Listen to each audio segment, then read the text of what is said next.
Welcome aboard the Midnight Caravan. Tonight we're traveling deep into the Appalachian dark, where shadows breathe and every story could be true. Before we set off, tell me, where are you listening from? Drop it in the comments so I know who's riding with us. And if these late-night journeys keep you looking over your shoulder, subscribe and leave a like. There's a new tale waiting for you here, every night, when the clock strikes midnight.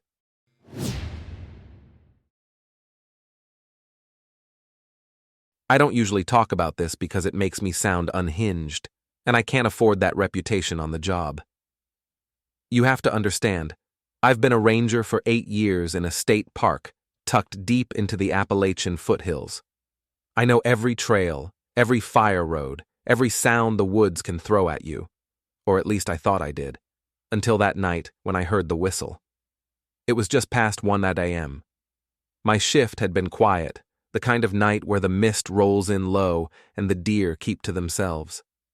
I was parked at the fire tower lot, jotting down notes about a closed trail section when it came. A clean, sharp whistle, 3 notes. It wasn't the high-pitched trill of a bird or the distant wail of a train. It was human, like someone calling a dog. The sound carried from deep down the hollow where no marked trail went. I froze, pen hovering. There weren't supposed to be campers in that area. I'd checked the permits myself, and no one in their right mind would be night hiking through laurel hells and shale drops. Still, I knew my duty. If someone was lost, I had to check. That's protocol. I radioed dispatch. Static crackled back, no reply. I tried twice more, leaning out of the truck for a better signal. Nothing.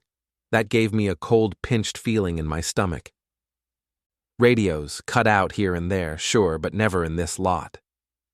Still, I grabbed my flashlight, sidearm, and pack and started down toward the sound. The air felt wrong the second I stepped past the tree line. The mist thickened, curling like it had weight, like it wanted to cling. My boots sank into loam that should have been firm. And then the whistle came again. 3 notes, just ahead, always ahead. I tried to call out, "Hello? Park ranger? Stay where you are, I'll come to you." But my own voice felt smothered, swallowed up by the trees. You probably think I was spooking myself. I thought so too. I told myself maybe it was some teenagers messing around. We get that sometimes, kids from town daring each other to camp where they shouldn't. But the deeper I went, the more that theory frayed. The whistle never faded or grew louder. It stayed the exact same volume, always just far enough that I couldn't close the distance. I stopped to mark a tree with chalk. Standard procedure in case I had to backtrack. But when I turned, I saw the last 3 marks already smeared away, like someone had run a wet cloth over them. My heart kicked against my ribs. I know chalk doesn't just vanish in seconds, not in the dry night air. The forest floor grew stranger as I pressed on. The underbrush thinned, leaving patches of bare dirt with no roots, no leaves, nothing living. My flashlight beam caught odd impressions in the soil. Footprints, maybe, but stretched, like someone had dragged each step out too long. I bent down to study one, but the whistle came again, closer this time, and I swear I felt the air stir against the back of my neck, as if someone had leaned in to blow it right behind me. I spun, light slicing the mist. Nothing there, no footprints in the patch I'd just crossed, just empty ground, and silence, too much silence. No crickets, no owls, no wind. Even my own breath seemed to come out dampened. That's when the whistle shifted, not the same 3 notes, but 4 now, and slower. I realized with a jolt that it wasn't a call, it was an answer. My flashlight flickered once, then twice, before dying completely. Darkness crushed in, thick and absolute. I was blind in the hollow, my radio dead weight at my side. And from the dark ahead, the answering whistle rose again, this time with a breath I could almost smell. Wet, earthy, like something rotting underground. I knew then I wasn't following a person. Something was leading me. I turned to head back to the fire road, but the trail behind me was gone. Just a wall of trees where there should have been open path. I don't usually talk about this because it makes me sound unhinged, and I can't afford that reputation on the job. You have to understand, I've been a ranger for 8 years in a state park tucked deep into the Appalachian foothills. I know every trail, every fire road, every sound the woods can throw at you. Or at least I thought I did, until that night when I heard the whistle. It was just past 1 a.m.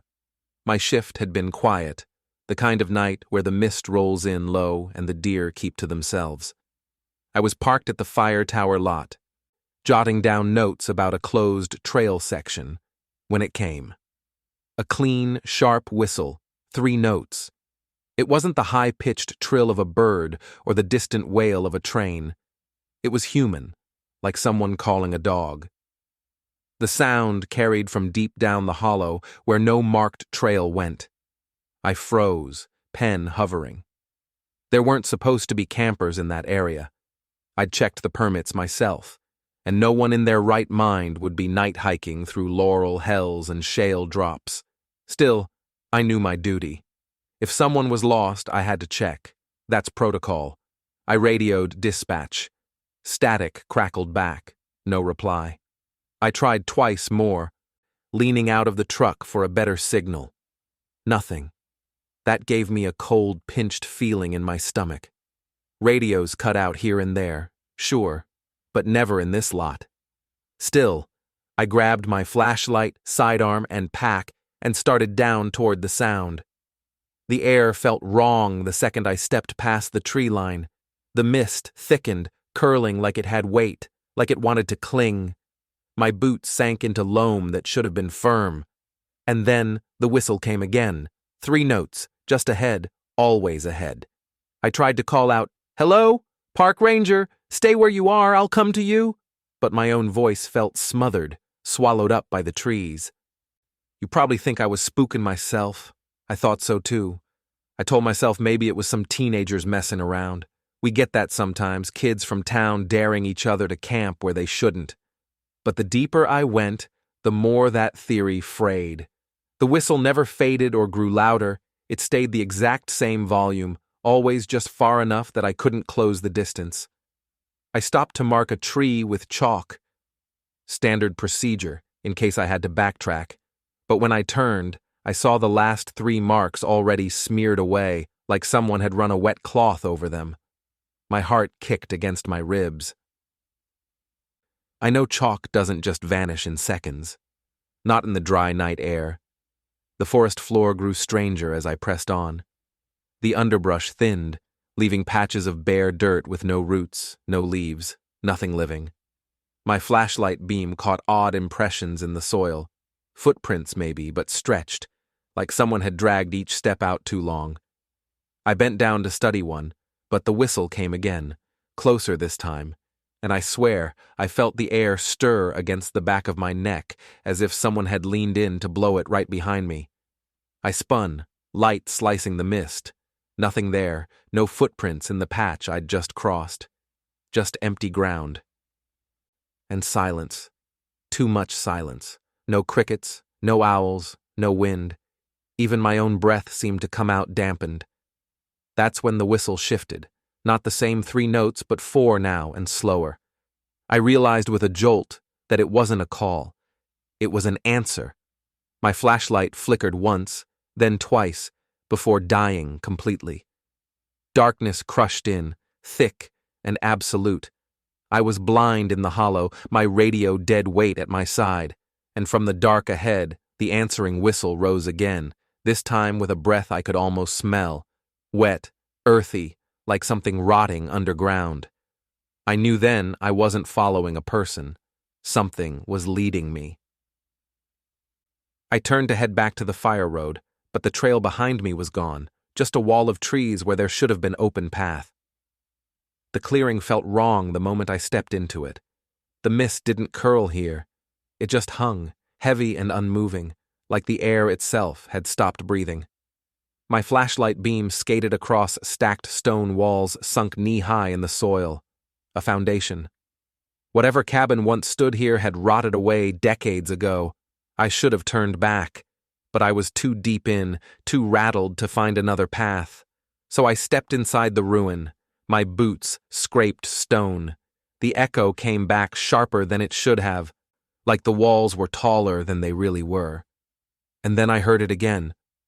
A whistle.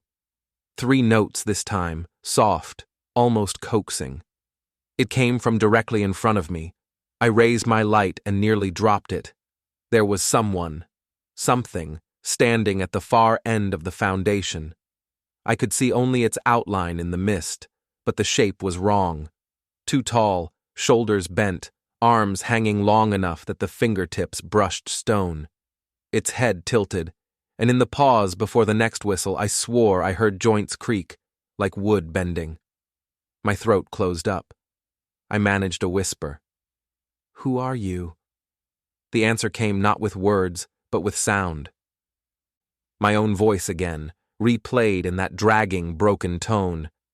"Hello? Park ranger. Stay where you are. I'll come to you."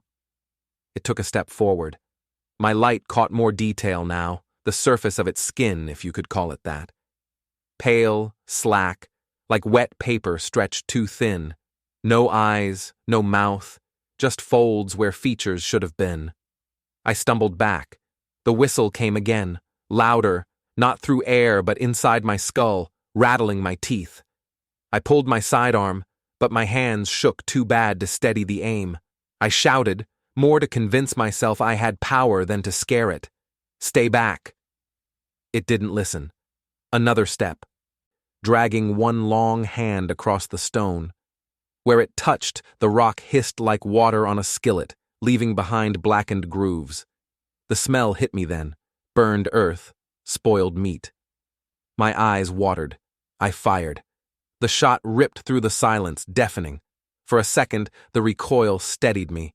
My light followed the bullet's path, straight through the thing's chest, but it didn't fall, didn't even flinch. It only stopped, tilted its head as if curious, then let out another whistle. That sound nearly dropped me to my knees. My ears bled. My flashlight slipped from my hand and clattered on the stone.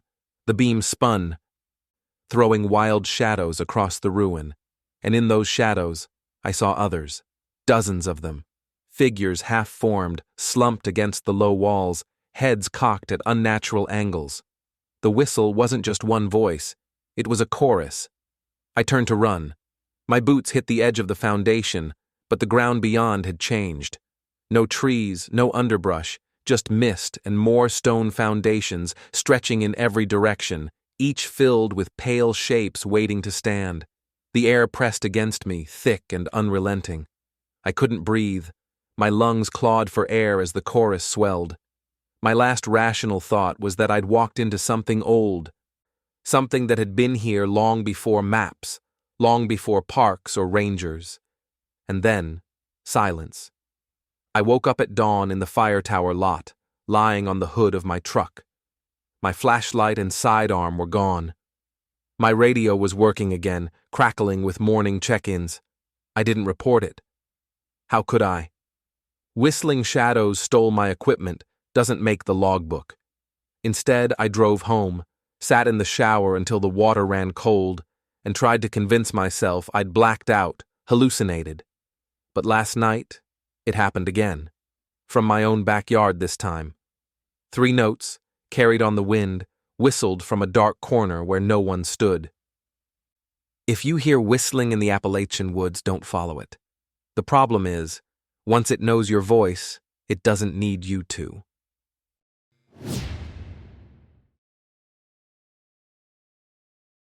I've been a tower hand for almost a decade. People think the job's just climbing high steel and swapping out busted antennas, but there's more to it. Maintenance logs, power checks, making sure nobody's been stealing copper. Most of it's dull routine, except for the climbs. Those you never forget. This job was supposed to be like any other. Dispatch sent me up a ridge on the Appalachian edge to check a relay that had been ghosting calls for 2 weeks. Customers complained their phones would ring, but when they answered, it was just static. Worse, a few swore they'd heard voices in the static. That's not unusual. Bad reception can make white noise sound like words, but corporate wanted it checked. The tower stood on an old service road, half washed out. I parked my truck at the base, filled out the climb log, strapped on my harness. The structure was a skeleton of rust-red steel climbing into gray clouds. A storm was sliding off to the east, leaving the air sharp, charged. My boots crunched gravel as I approached, and I felt that old thrill of vertigo just looking up. First thing, I checked the lock on the gate at the bottom, still sealed. Good. No scrap thieves. Then I keyed my handheld to call base. Static answered. Not unusual in valleys, but enough to make me frown. I clipped in, grabbed the ladder rungs, and started the climb. The first 100 feet were nothing, just the groan of old bolts, the sway of steel under my weight. I kept my rhythm. 3 rungs, clip, breathe. My harness creaked, carabiner biting steel. Wind licked across the tower, carrying the smell of wet pine and ozone. At 200 feet, I heard it. My handheld crackled, a burst of static that hissed against my ear. I paused, dangling, clipped to the rung. The voice came faint through the white noise. "Don't climb." I froze. My gut dropped, but I forced a laugh. "Cute," I muttered. Some joker must have hacked the frequency. It happens. CB kids, truckers with nothing better to do.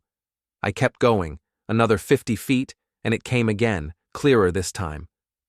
"You'll fall!" The hair on my neck stood. I yanked the handheld off my belt. "Who is this? Identify yourself."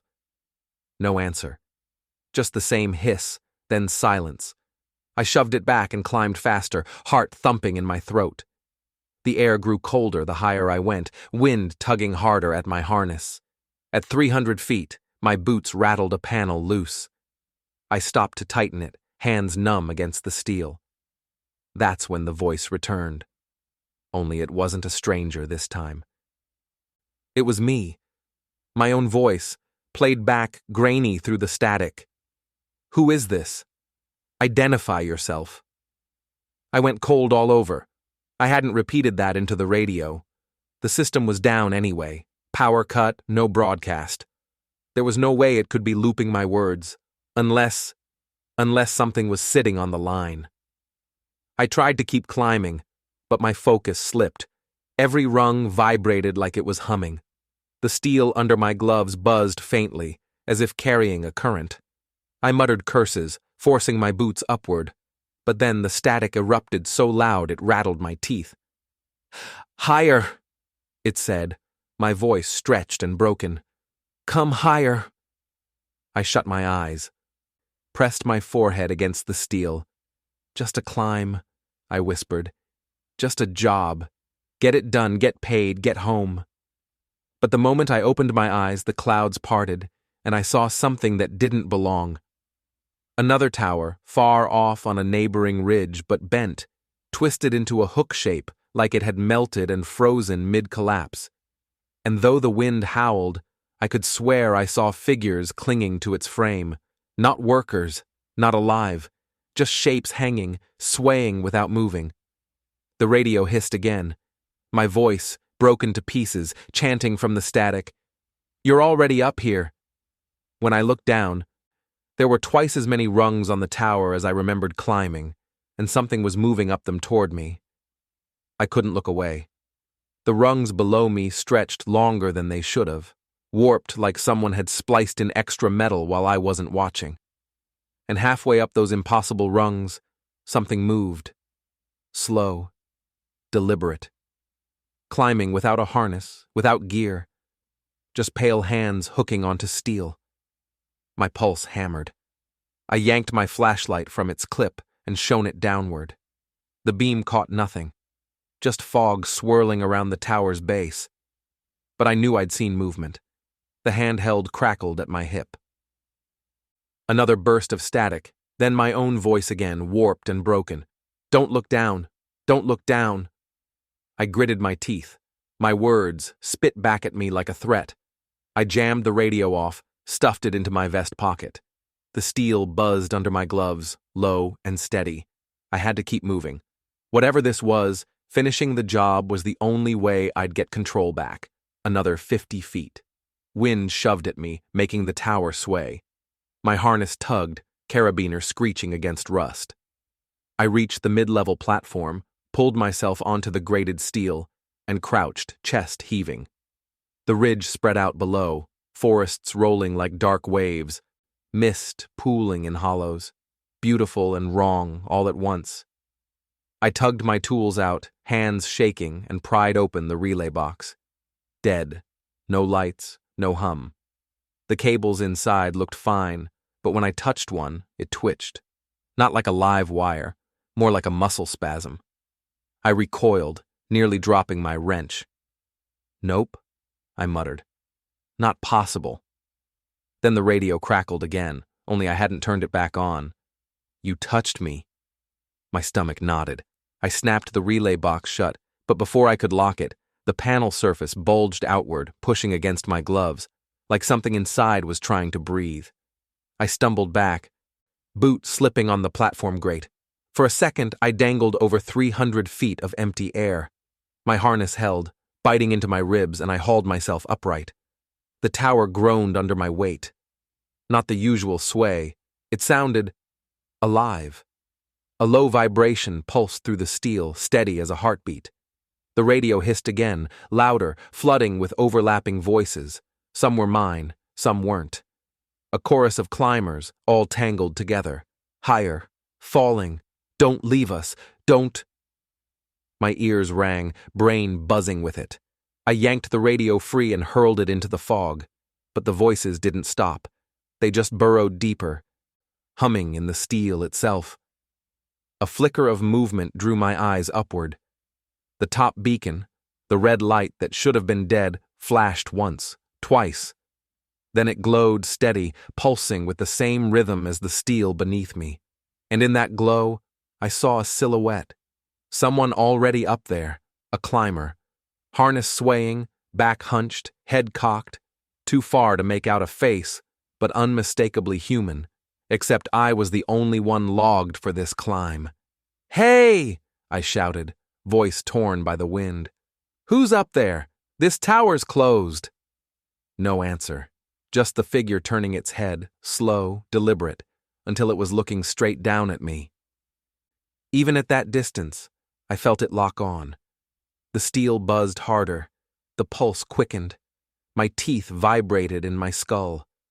The tower wasn't just groaning, it was speaking, every bolt and weld carrying a language I wasn't meant to hear. I wanted to climb down. God, I wanted to. But the rungs below me seemed farther away now, stretching into fog that never ended. Down was no longer an option. Above, the beacon pulsed brighter. The figure at the top spread its arms wide, harness swaying like wings. And then my own voice whispered directly in my ear. No radio, no static, just inside my head. "You'll never make it down alive, but you might survive if you finish the climb." So I clipped back in, teeth chattering, and began climbing toward the thing waiting at the beacon, because the tower itself had decided I didn't have a choice. Every instinct I had screamed to stop climbing, to unclip and cling to the platform until dawn. But the tower wasn't going to let me. The steel vibrated under my gloves, buzzing like a live wire.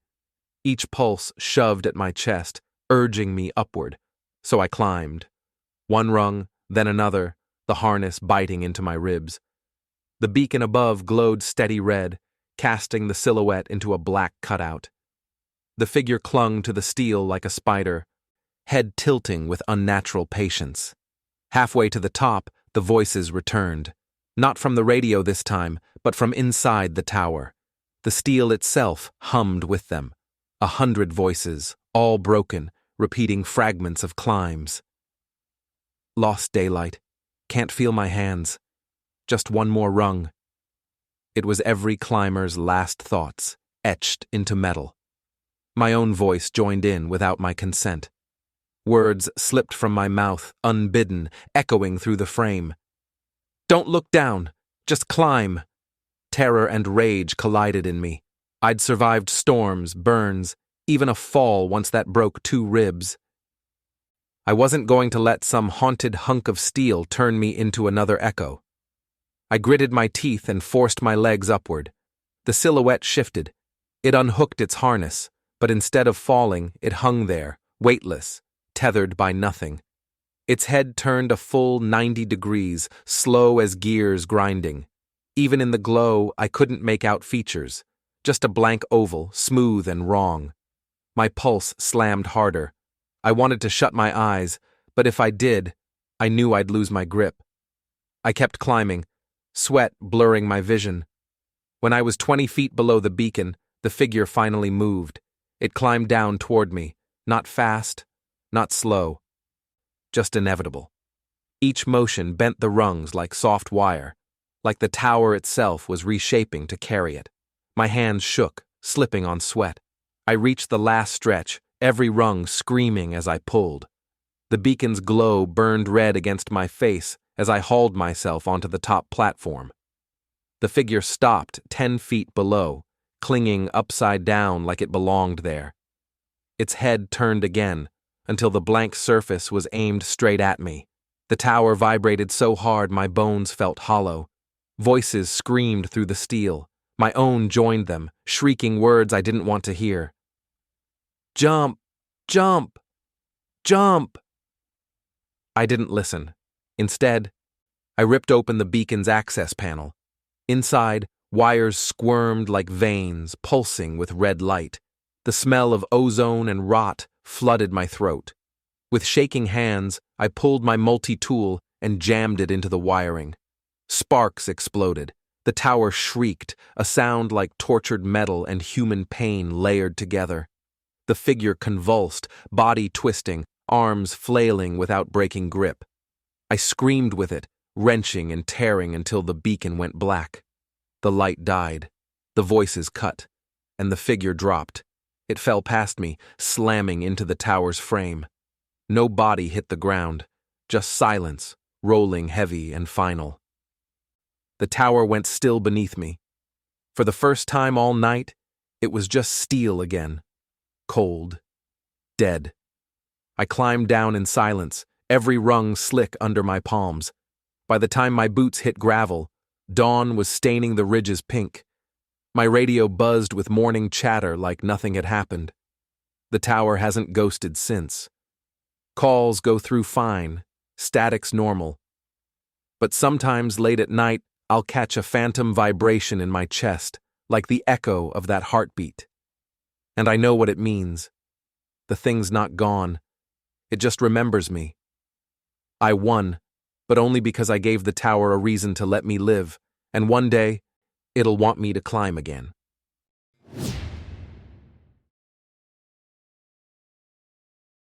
You don't really understand how suffocating a laurel hell is until you've pushed through one.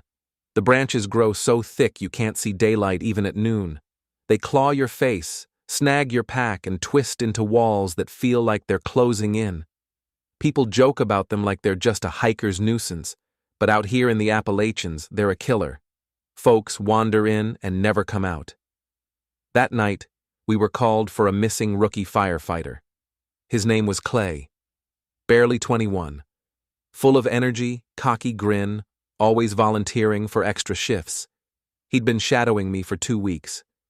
Then, during a brush fire mop-up near the ridge, he broke off the line. By the time we noticed, he was gone. We rallied search and rescue. Radios clipped, headlamps strapped on. We moved into the laurel hell where he was last seen. The branches swallowed us instantly. My team spread in a line, each person within shouting distance. I carried the lead. "Clay!" I yelled, voice muffled by the tangle. "Call out if you hear me!" The only reply was the squeak of branches rubbing together. The sound was sharp, like wet glass. It set my teeth on edge. We pressed deeper. My light caught strange patterns, scratches on the bark, spirals carved like someone dragged metal nails around the trunks. Too clean for animal marks, too sloppy for survey blazes. I tried to ignore it. People vandalized the woods all the time. 10 minutes in, the first voice came.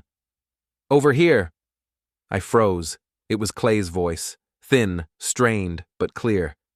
My team shifted, lights cutting through the green gloom. "Clay?" I called back. "Stay where you are. We're coming." No reply. Just branches creaking like they'd been shoved aside. We pushed forward, ducking and crawling through the thicket. Every second I expected to see his yellow turnout jacket, his goofy grin. Instead, we found his helmet. It lay on a patch of bare dirt. No scuffs, no ash. Just sitting there like someone had placed it carefully.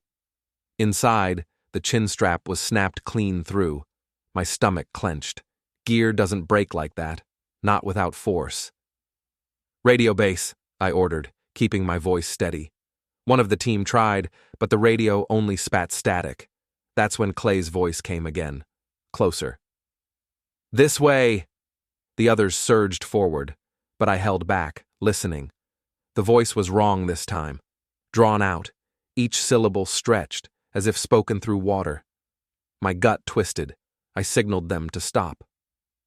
"We don't chase echoes," I whispered. "We move slow, deliberate." But the forest didn't care. The branches seemed to press tighter, forcing us down twisting paths. Every time we tried to orient with a compass, the needle spun. My chalk marks smeared off like sweat on glass. Then we saw him. Or thought we did. A figure crouched 30 feet ahead, just beyond the spill of our lights. Fire jacket, helmet, Clay. "Stay put!" I shouted, pushing forward. My heart pounded as I broke through the last wall of laurel. But the figure wasn't Clay. The jacket hung empty, sleeves dragging against the dirt. The helmet floated above it, no head inside, just shadows. And then it collapsed, gear falling in a heap, as if no one had worn it at all. The branches groaned. My team cursed, stumbling back. That's when Clay's voice screamed, not ahead of us, behind. We spun our lights, but the scream didn't come from any direction. It came from every branch around us at once, like the laurel itself had learned his voice. The scream rattled through the laurel like a current, every branch vibrating with it. My team whipped their lights in all directions, but the sound didn't come from any single place. It was in the thicket itself, the way wind can be in pipes. "Form up!" I barked, voice cracking a little. We bunched together, backs nearly touching, beams overlapping. My hands were slick on the flashlight, though the air was cool. Then the voice shifted. Clay's panic broke into sobs. "Cap, please. I can't get out." I swallowed hard. I'd led men through burning houses with collapsing ceilings. I'd dragged bodies out of creek beds, but nothing had chilled me like hearing that boy cry in the dark where I couldn't see him. "We're coming, Clay," I called, keeping my tone steady. "Stay still. We'll find you." The branches creaked in response. Then, ahead of us, an opening appeared. A tunnel in the laurel, perfectly clear, too clean, not natural. Every instinct screamed, "Trap." But the others looked at me with wide eyes. They heard him, they believed, and part of me did too. We went in. The tunnel pressed tight, branches curving like ribs overhead. Our beams caught glints of moisture on the leaves, sweat or sap or something wetter. The air smelled of copper. I felt it coat my tongue, metallic and wrong. Halfway through, the sobs turned into laughter. Still Clay's voice, but jagged, broken. "This way," he called again, sing-song now like a taunt. One of the rookies behind me muttered, "Cap, that ain't him." I didn't answer. Couldn't. Because the voice was coming from everywhere again, overhead, beneath the roots, even inside my helmet. I bit down on my tongue, just to remind myself what was real. When we broke out of the tunnel, we stumbled into a clearing I didn't know existed. The ground was bare earth, no grass, no leaves, just hard-packed dirt carved into spirals. In the center sat Clay's turnout boots, upright, laces tied, empty. My chest tightened. "Stay sharp," I ordered. The boots shifted, just a little, as though something unseen had stepped into them. And then the laurel walls around us shivered. Not from wind, there was none. They shivered like muscles twitching under skin. "Cap," one of the men whispered, his light quivering. Clay's voice shrieked again, so loud I thought my eardrums would tear. "Help me!" We spun in circles, nothing but branches, no Clay. Then a hand shot out of the laurel right behind me, human, pale, nails dirty. It clamped onto my shoulder and yanked. I tore free, stumbling back. My light caught the hand before it withdrew. It wasn't attached to anything, just fingers writhing in leaves before the branches swallowed them whole. "Back out!" I roared. "Move, now!" We tried retracing through the tunnel, but the opening had closed. Nothing but a wall of knotted wood and leaves. Panic broke discipline. My crew hacked with machetes, tore at the laurel with gloved hands. The branches bent but never broke, like they were flexing back. Every strike echoed with a groan, like hurting something alive. And then the laughter returned. Dozens of voices, all Clay's, overlapping from every direction. Some sobbing, some screaming, some chuckling like kids around a campfire. My men froze, looking at me, waiting for orders. But I didn't have any. Because the truth hit me then like ice water. We weren't looking for Clay anymore. We were inside him. The laurel shuddered like a single body. And in the flicker of our headlamps, I swore I saw faces pressing out from the leaves. Clay's face multiplied 100 times, all staring straight at me. The faces pressed against the leaves, pale and warped, like reflections in dirty glass. Clay's grin, Clay's sobs, Clay's blank stare, all at once. My crew staggered back, lights shaking. No one spoke. No one could. The voices came next, not just Clay anymore. Other tones, other cadences, men, women, children, all hollow, all stitched together into the branches. The laurel groaned with the weight of it. "We have to cut through," one of the rookies whispered, raising his machete again. "Stop!" My throat was raw, but I forced the word out. "You'll just make it worse." I didn't know how I knew. I just did. Every swing we'd taken only made the branches move more like flesh. The forest didn't want to be cut. It wanted us tangled. Then, clear as a bell, Clay's voice rang out.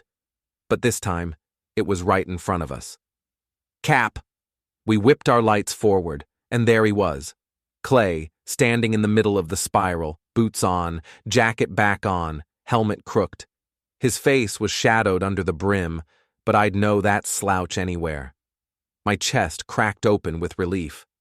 "Clay!" I shouted, breaking into a run. But 2 steps in, my gut turned to stone. He wasn't moving, not breathing, not even blinking. The laurel behind him pulsed with his every word, like it was ventriloquizing through him. "Cap," he said again, lips barely parting. "Stay!" The others hesitated, torn between rushing to him and bolting.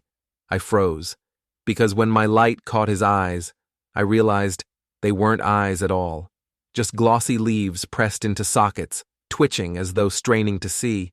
He raised his hand. The motion was jerky, strings on a puppet wrong. "Come closer." The laurel shifted with his gesture, opening another tunnel behind him. A way out. I wanted to believe it. God help me. I wanted to. Then his mouth stretched wide, wider than bone should allow, and the scream that came out wasn't his. It was the combined shriek of every voice we'd heard, ripping the air like metal tearing. The rookies panicked. 2 of them bolted straight toward him. I yelled for them to stop, but the laurel snapped shut around their bodies before they ever reached him. Their screams cut off in an instant. I pulled the last man, Keller, back by his harness. He thrashed, half mad, begging me to let him go after Clay. "He's right there, Cap! He's right there!"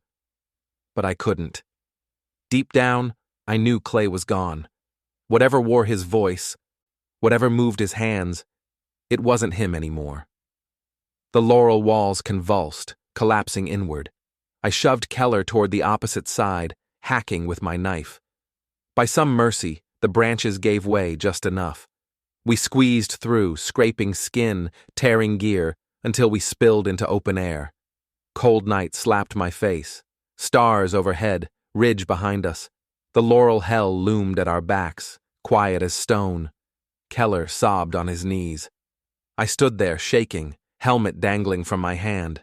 The forest was silent, but I swear I could still feel Clay's eyes on me.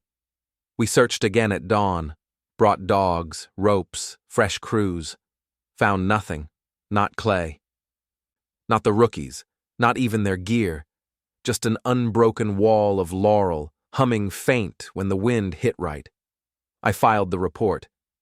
Missing in action, presumed dead. My voice didn't even crack, but I never told them what I really saw, that Clay didn't die out there.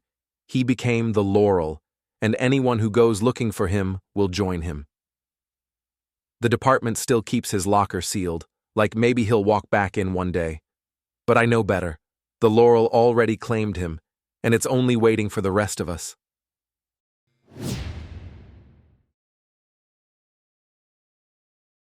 You probably won't believe this, but the scariest thing I've handled in our little Appalachian library wasn't a cursed book or a creepy letter.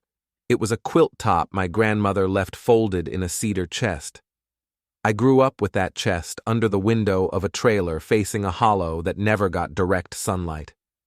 The chest smelled like mothballs and old wood smoke, and I was told 1,000 times to leave it alone. After Granny passed, I brought the chest home. I told myself it was for nostalgia. Really, I just missed the way her house felt safe, like a hymn hummed low. I didn't open the chest until a Tuesday night after closing, when I was cataloging a donation of county plat maps. The fluorescent lights were buzzing, the HVAC coughed like an old man. I figured I'd take the quilt top out, air it, maybe hang it for Heritage Day. Something simple. Something sweet. I clicked off the front room lights, locked the glass doors, and set the quilt on the work table in the local history room. It wasn't like I remembered. As a kid, I'd only seen a corner of it peeking out when Granny changed sheets. Faded calico, soft blues. Laid out flat, the pattern jumped like a headache. Not a star or log cabin or anything familiar.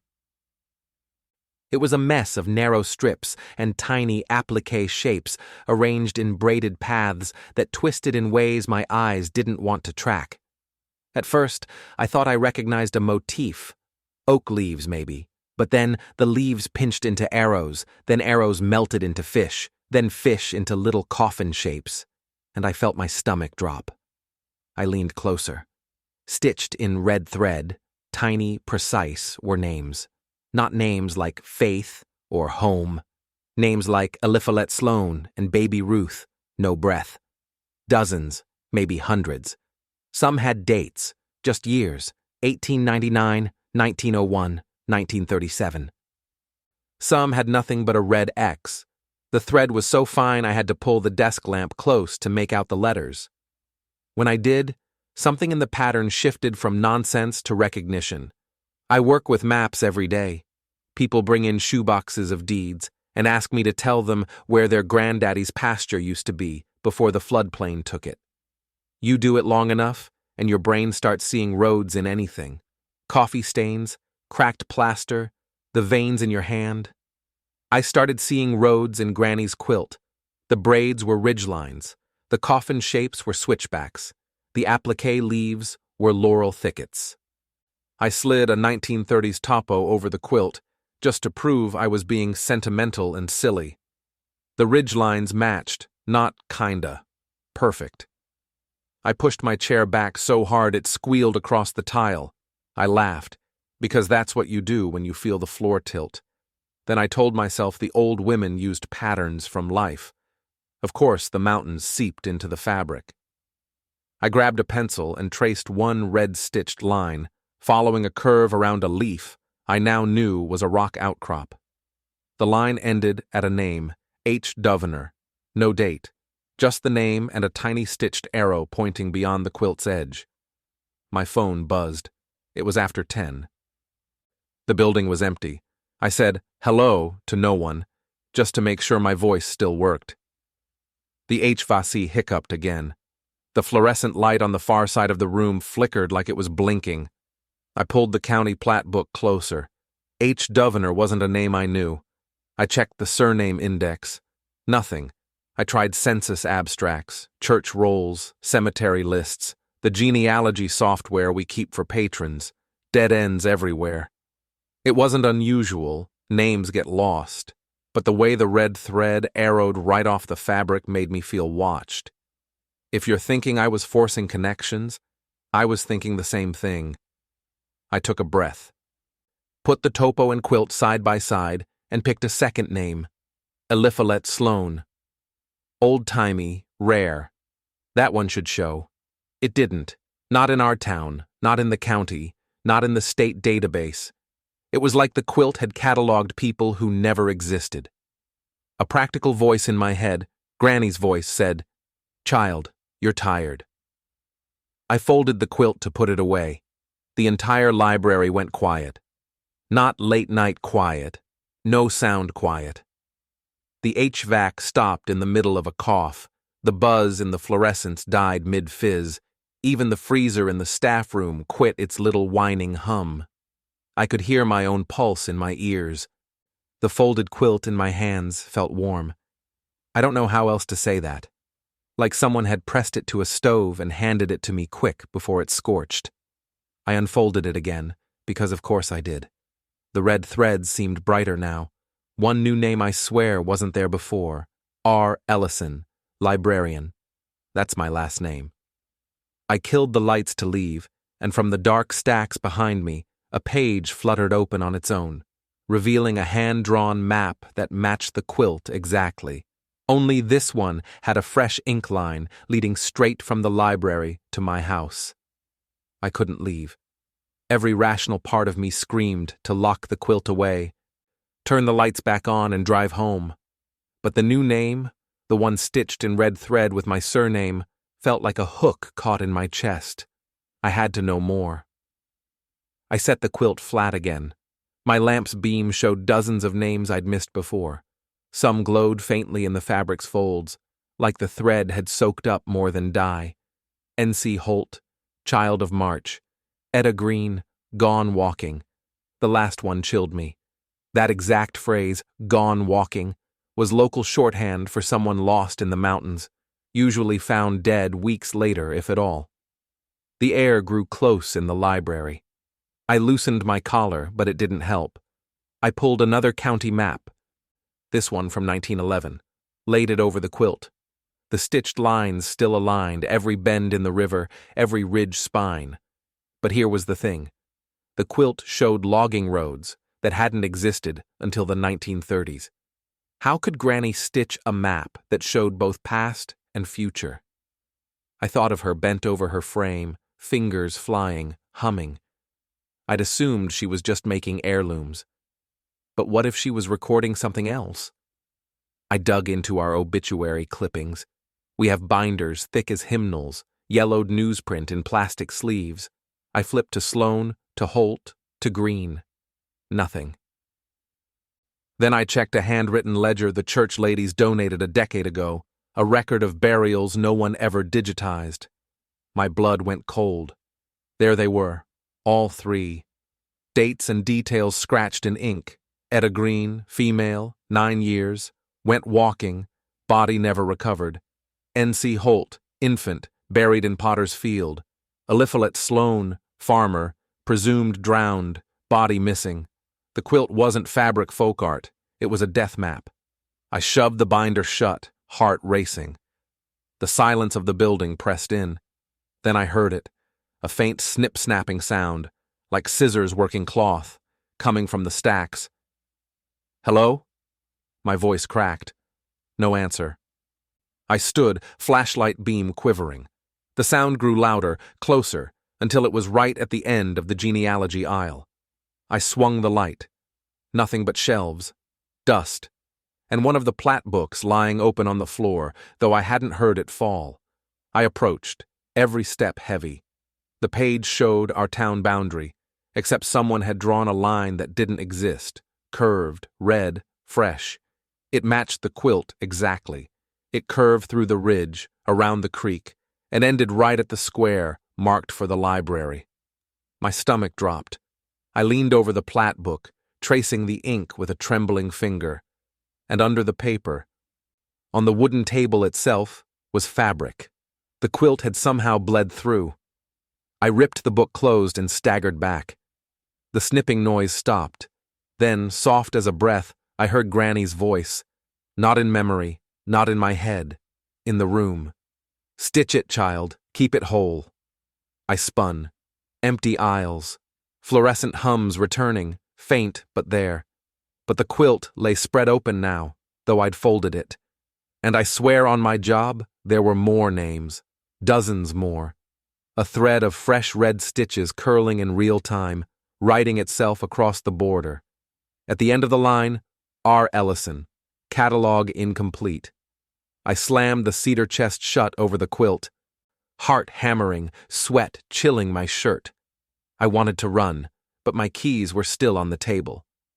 When I grabbed them, the teeth of the keys had faint red thread tangled between them.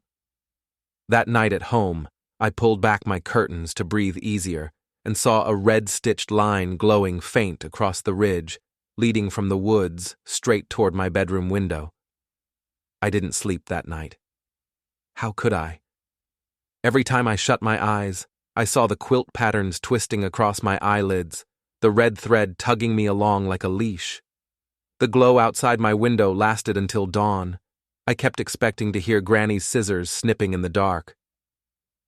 By morning, I convinced myself exhaustion had scrambled me. The quilt was just fabric, thread and dye and memory. I told myself I'd take it to the university textiles department, let them date the cloth, prove it wasn't supernatural. That was my plan. But when I unlocked the library, the cedar chest was open. I had locked it the night before. I remember turning the key until my fingers hurt.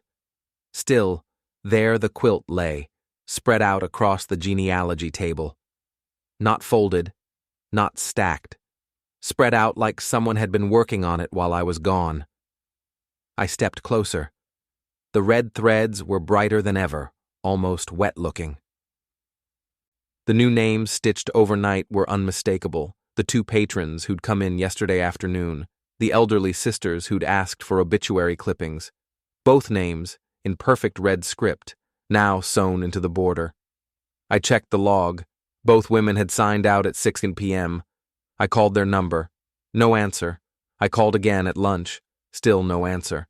I pressed my hands to my face, whispering, "This isn't real." But when I pulled them away, red threads clung to my skin like cobwebs. That afternoon, I pulled every map we had, old and new, and laid them around the quilt. Something in me needed to see the whole picture. And slowly, horribly, the pattern emerged. The quilt wasn't random at all. It was a web, roads, ridges, rivers, but not just geography, events. The red thread didn't just map where people had vanished, it predicted where the next names would appear. At first I thought it was random locations in the county. Then my eyes tracked the lines curling inward, converging on a single point. The library. My library. I staggered back, chest tight, sweat prickling. Granny's voice whispered in memory. "Keep it whole, child." I don't remember picking up the scissors. I just remember standing over the quilt, blade poised, ready to snip one red line and prove it was only thread. Just thread. The moment the blade touched, the building shuddered. Books toppled in the stacks. Lights popped overhead. And the fabric rippled under my hands, like skin twitching. Then, the stitched names screamed. Every one of them. A chorus bursting from the quilt itself, hundreds of voices echoing in the closed library, shrieking until my ears rang. I dropped the scissors and fell to my knees. The quilt went still. In the silence, a new line appeared. Not stitched this time. Ink, black and wet, curling across the margin. It spelled, "Catalog complete. Pattern achieved." I crawled back, sobbing. My breath came ragged. Like the air itself didn't want me here. Then I noticed something worse. The red lines didn't end at the quilt anymore. They extended off the fabric, onto the tabletop, down the legs, across the tile floor. They spread like veins across the library, branching into shelves and doors and windows. I realized the quilt was never a map. It was a seed. And my library, the place I thought was mine, was just where it finally bloomed. The last thing I remember before blacking out was the ceiling tiles splitting, red threads dangling down like roots reaching for me. I woke up at home in my bed. The quilt chest sat at the foot, lid wide open, fabric neatly folded inside. Everything looked untouched. But when I pulled on my work shirt, I saw it, my name. Stitched in red thread inside the collar, neat as Granny's hand. The quilt didn't map deaths, it mapped caretakers, and now it's mine to tend, whether I want it or not.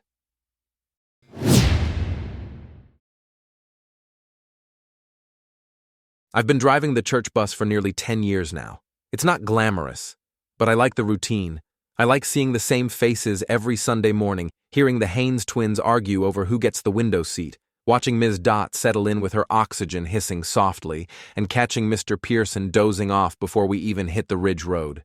Folks trust me because I keep the bus steady, I keep it safe, and I always count heads. 14 seats, 14 people, no surprises. That's how it's supposed to go. The morning it all changed, the fog came in wrong. I know fog. Anyone who drives these Appalachian ridges does. Normally it lifts off the creek in wisps you can see thinning with the sun. But this fog was heavy, wool thick, and it rolled down the ridge without moving, like it was waiting. The pines vanished into silhouettes, then shadows, then nothing but smell. Wet bark and iron. I tapped the dash, coaxing the idol to settle, and pulled up to the last stop at the quarry road. I could just make out 3 figures in the gray. They climbed aboard, Ms. Dot, her daughter June, and quiet little Tyler who never makes eye contact. I nodded, morning, and counted like always. 13, 14. Door hissed shut. I eased us onto the ridge road, crawling 15 miles an hour. The world outside turned to milk. Even the twins hushed their bickering, staring wide-eyed into the fog pressing against the windows. The engine hummed steady. For a moment I felt the calm that comes before the hymnals and sermons, like the woods themselves had gone reverent. Habit made me glance at the rear view. 14 heads lined up in blue vinyl seats. Then I blinked, and there were 15. Not blurry, not a trick. 15 heads, 14 seats. No one standing, no one doubled up. The math just stopped working. I gripped the wheel tighter, told myself someone had leaned in, or that Pearson's cap looked like a head in the mirror. I tapped my thumb against the wheel and counted again. 1, 2, 3, 14. Looked again. 15. A chill ran up my arms. I kept my mouth shut. You don't spook passengers on a mountain road, but the silence in the bus grew heavy. Even the engine's hum felt muffled. Then something bumped us from behind, gentle like a nudge. I checked the mirrors. Nothing but fog. The second bump hit harder, enough to jolt the wheel. Y'all feel that? I asked. The Haynes twins nodded together. Ms. Dot muttered air brakes under her breath. Pearson snored on. But Tyler, little Tyler, was turned around, staring at the back seat like he saw something the rest of us couldn't. Who's in the jump seat? I asked, trying to sound calm. No one answered. I looked in the mirror again. The extra head was slouched lower now, chin pressed to chest, hair dripping like it had just come up out of water. My pulse spiked. Count off, I ordered. Front to back. They did. 12 voices, then June, then Ms. Dot, 14 total. The 15th didn't answer. I downshifted as we climbed toward the church lot. Another bump shoved us, harder than before. The speedometer jumped, though my foot was steady. The kids had been humming, "I've Got the Joy," but the song cut off like a switch had been flipped. And in that sudden hush, something in the empty seat beside me hummed one long, wet note, low, vibrating against my ear like it was trying to sing along. When I opened the bus door in the church lot, 14 sets of shoes hit gravel, yet the fog rolled out last, carrying the sound of a 15th pair of footsteps that left no prints behind. The kids filed out of the bus like nothing was wrong. 14 sets of shoes tapping onto gravel, 14 voices greeting the pastor waiting by the double doors. I forced myself to smile, nod, tip my cap. But the fog stayed thick at the bus steps, curling around my ankles as if something lingered. Then I heard it, the 15th set of footsteps, slow, dragging, just behind Ms. Dot. I stared hard at the ground. No prints in the gravel, not one. I closed the door fast and sat in the driver's seat, heart hammering. My hands shook on the wheel. Logic tried to line things up. Maybe I was tired, maybe my mirror was warped. But I've done this job too long to doubt my own count. Something else had ridden with us. The day passed like a blur. I couldn't focus during service. Couldn't focus at lunch in the fellowship hall. Every time I glanced toward the fogged windows, I swore I saw a shadow stand a step too far from the group, never moving, never speaking. By the time evening pickup rolled around, my nerves were frayed raw. The fog hadn't lifted. It clung to the ridge, thick and stubborn. I muttered a prayer before starting the engine. The ride back down was worse, quieter. The kids weren't singing this time, just whispering to each other in the back. My mirror gave me 14 heads again. I held my breath. At the second curve, I saw it. A hand pressed flat against the window above the rear wheel well, pale, too long-fingered, leaving streaks of wet on the glass. I jerked the wheel before I could stop myself. The bus swayed, kids squealed. "Stay seated," I barked, voice higher than I meant. When I looked again, the hand was gone. But Tyler was watching me in the mirror, eyes wide, face pale, like he knew exactly what I'd seen. Halfway down the ridge, the bumps started again. Not nudges this time, shoves. The whole bus lurched forward like something massive was pushing from behind. I pressed the brakes. The speedometer didn't drop. The bus kept rolling, steady and unnatural. "Cap, we going faster?" Pearson mumbled awake, eyes half-lidded. "Stay calm," I muttered. But my foot was flat on the brake pedal. Nothing. Then the hum began again, that low, wet note, vibrating against my left ear. It filled the cab, sliding down into my chest. The kids went silent. Tyler covered his ears. I snapped. "Who are you?" I shouted at the empty jump seat. "What do you want?" For a long moment, nothing. Just the road unrolling out of the fog. Then, from behind me, 15 voices answered at once, layered, broken, whispering through every throat in the bus. "Room! Make room!" The wheel jerked on its own. The bus veered left, grazing the guardrail. Sparks flew in the fog. Kids screamed. I fought the wheel, muscles screaming, and managed to wrestle us straight. The voices cut off. Silence again, except for the hiss of the oxygen tank and the squeak of brakes that weren't working. We reached the quarry turnoff, gravel spraying under the tires. The bus rolled to a stop all on its own.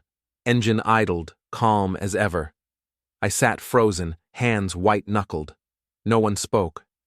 Finally, June whispered, "Driver, who was sitting behind me?"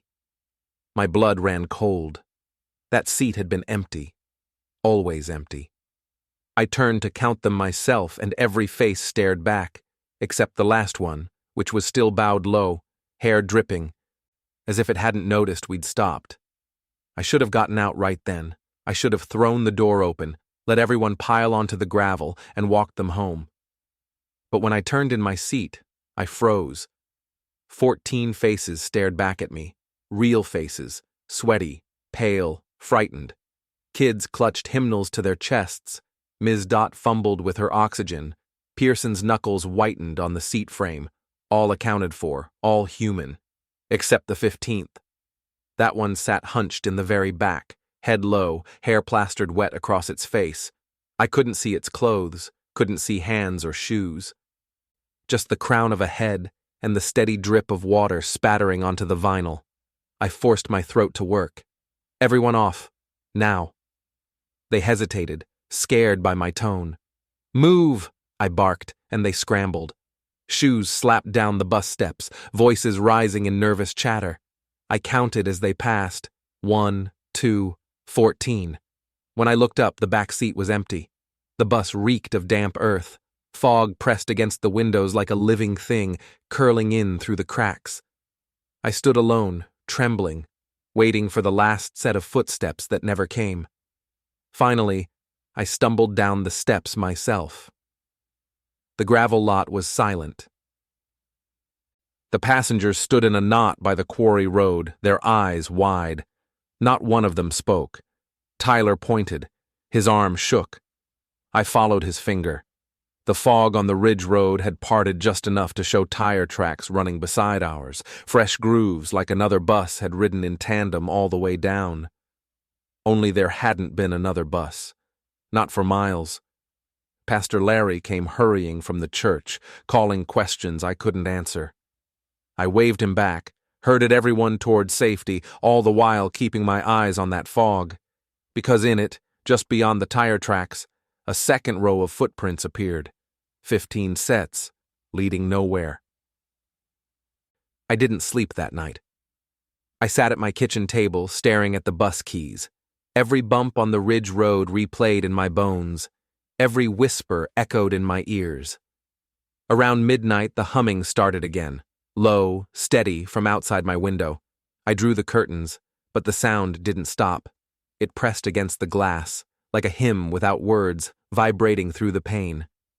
The next Sunday, I swore I wouldn't drive. But when morning came, my boots carried me out anyway.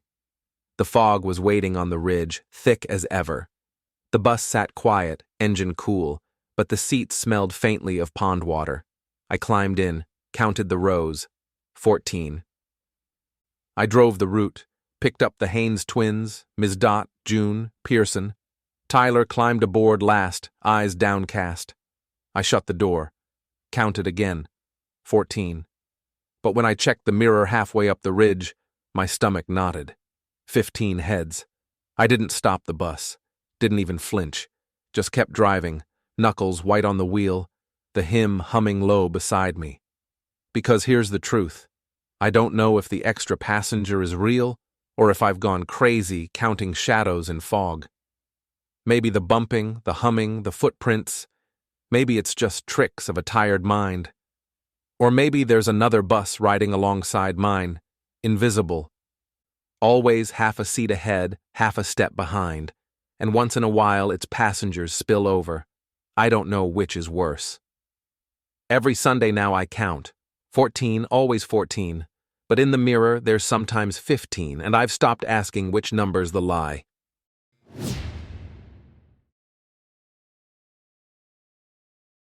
I'm the guy you cuss at when a trail is washed out or a blowdown blocks a switchback. I'm also the guy you forget when it's clear and pretty and your selfies look like a state brochure. My name doesn't matter. I do trail maintenance for a small conservancy stitched into an Appalachian county where the ridges shrug off maps and the laurel eats daylight. My job is simple in the paperwork version. Paint blazes, clear deadfall, check mileage posts, log conditions, move on. The woods have their own version. It started on a Tuesday when the sky looked like tin and smelled like rain that couldn't make up its mind.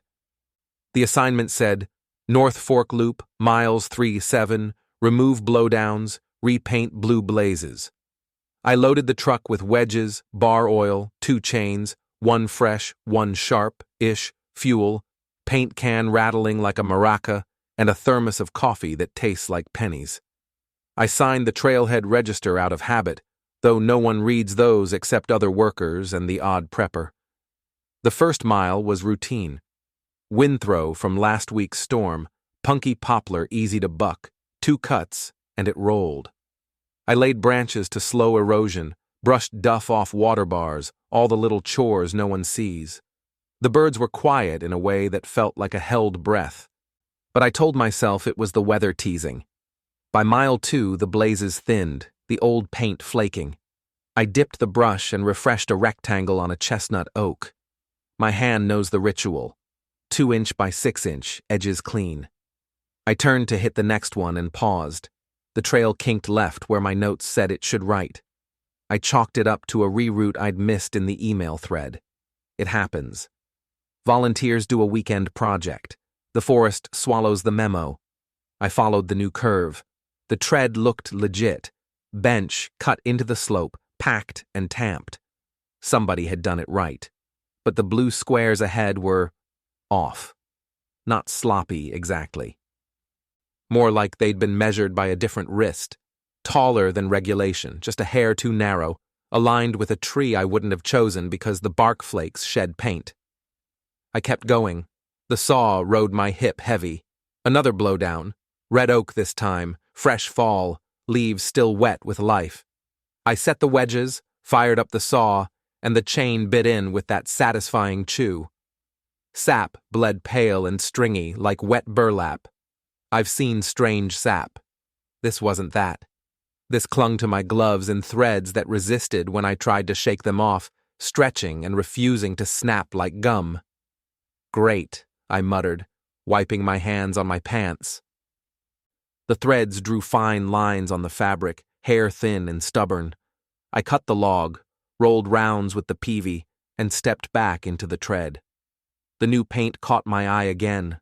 The next blaze wasn't where it had been a second ago. Before the cut, it was on a beach to my left. Now, it was 20 feet farther on a hemlock, and I don't mean I hadn't noticed it. I mean it had moved. I laughed out loud, because what else do you do when your brain serves you that? Then I told myself angle of view, shifting mist, whatever. Milepost 4 stood at the ridge saddle. My log had it at N36. By W82. Rounded, set in a little cairn. I like that post. Solid cedar, numbers burned in, the kind that outlives petty vandalism. Today, it leaned wrong. Not just a tilt from frost heave, wrong, like it was straining its neck to look downhill. I straightened it. The ground around the base felt spongy, like the dirt had been chewed and swallowed and spit back up. When I pulled my hand away, my glove came back damp with a smell that wasn't soil. Metallic. Sweet. Like the inside of a nosebleed. Maybe a boar had rooted the spot. Maybe some joker had filmed a TikTok of moving posts. I wrote reset post, monitor in the book, and took a sip of coffee to drown the taste of iron riding the air. The path beyond the saddle narrowed, laurel branches arched overhead, shiny leaves slick with a mist that hadn't fallen yet. The blue blazes kept perfect spacing, too perfect. 33 paces, 33, 33, like somebody with a surveyor's tape and no imagination. Every rectangle was the same height on the trunk no matter the slope, which isn't how human knees or judgment work. My radio hissed on my belt, a single burst like a swallowed word. "Copy?" I said, thumb to mic. Nothing. Just a soft breathing that could have been wind or not. When the trail dropped into the hollow, the woods went quiet the way a room goes quiet when someone steps in. No birds, no leaf chatter. My saw chain clicked once in the scabbard like a tooth. I decided to turn around, check the reroute at the junction, make sure I hadn't walked into a side spur. I pivoted, squared myself with the tread I'd just cleared, and met a wall of green. No corridor, no bench cut, no footprints, just laurel, tight and glossy, stitched shut. I raised my brush to mark a blaze for retreat, and the wet paint made a perfect blue rectangle, on nothing, hanging in the air, then slid forward into the trees like it had somewhere else to be. I should have turned around. Logged the anomaly, called it weather, and gone home. But trail work doesn't pay for hesitation. My supervisor would have just told me I was overtired. So I pushed forward, deeper into the hollow. The blazes kept leading me. Perfect spacing, perfect height, bright blue rectangles painted by no hand I recognized.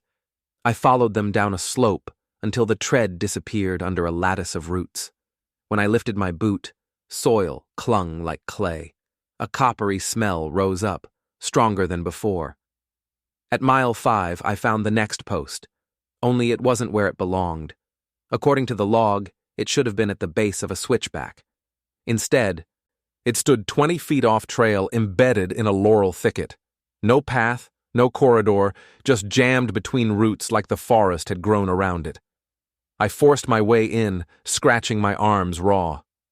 When I touched the post, the wood was slick. My glove came back dark with something thicker than sap. I leaned close, numbers still burned in, only the digits weren't ours, not mileage, not coordinates, just a string of figures. 032, 032, 032, repeated down the cedar like a chant. The radio hissed again, sudden enough I nearly dropped it. This time the static carried a sound I recognized, my own voice, muttering into the logbook from earlier. Reset post, monitor. The playback was perfect, except the word monitor dragged too long, curling into a wet gurgle. I shut the radio off and shoved it deep in my pack. My pulse rattled. The woods felt too close, too thick, but I kept working. Saw in hand, I cut another blowdown, this one oak, the chain biting slow. Halfway through the trunk, the saw choked and stalled. I cursed, pulled the cord. Nothing. When I checked the chain, it was coated in threads of the same burlap-like sap, wound tight like sinew. My gloves slipped. The threads stuck to my skin. I ripped them off, gagging at the smell. Sweet, metallic, like meat left in a hot trunk. The blazes glowed faint through the mist, brighter than paint ought to be. I stepped toward them, and something shifted in the corner of my eye. A tree, not bending with wind, moving. The trunk twisted, groaned, and settled 3 feet closer to the trail. I froze. Watched another trunk slide with a grinding creak, roots shifting without breaking the soil. The corridor I'd walked a minute ago folded shut behind me, seamless, as if no path had ever existed. The forest wasn't letting me out. Breath shallow, I pressed on. My boots sank in muck where no creek ran. I checked my watch. Mileage read 5.2. But the next post came stamped with 7. My log said mile 7 was still 2 hours ahead. I touched the numbers. The cedar trembled under my hand. The forest answered. Not birdsong, not wind, just a long, low groan, like the mountain itself was shifting in its sleep. I stumbled back, boots catching in roots.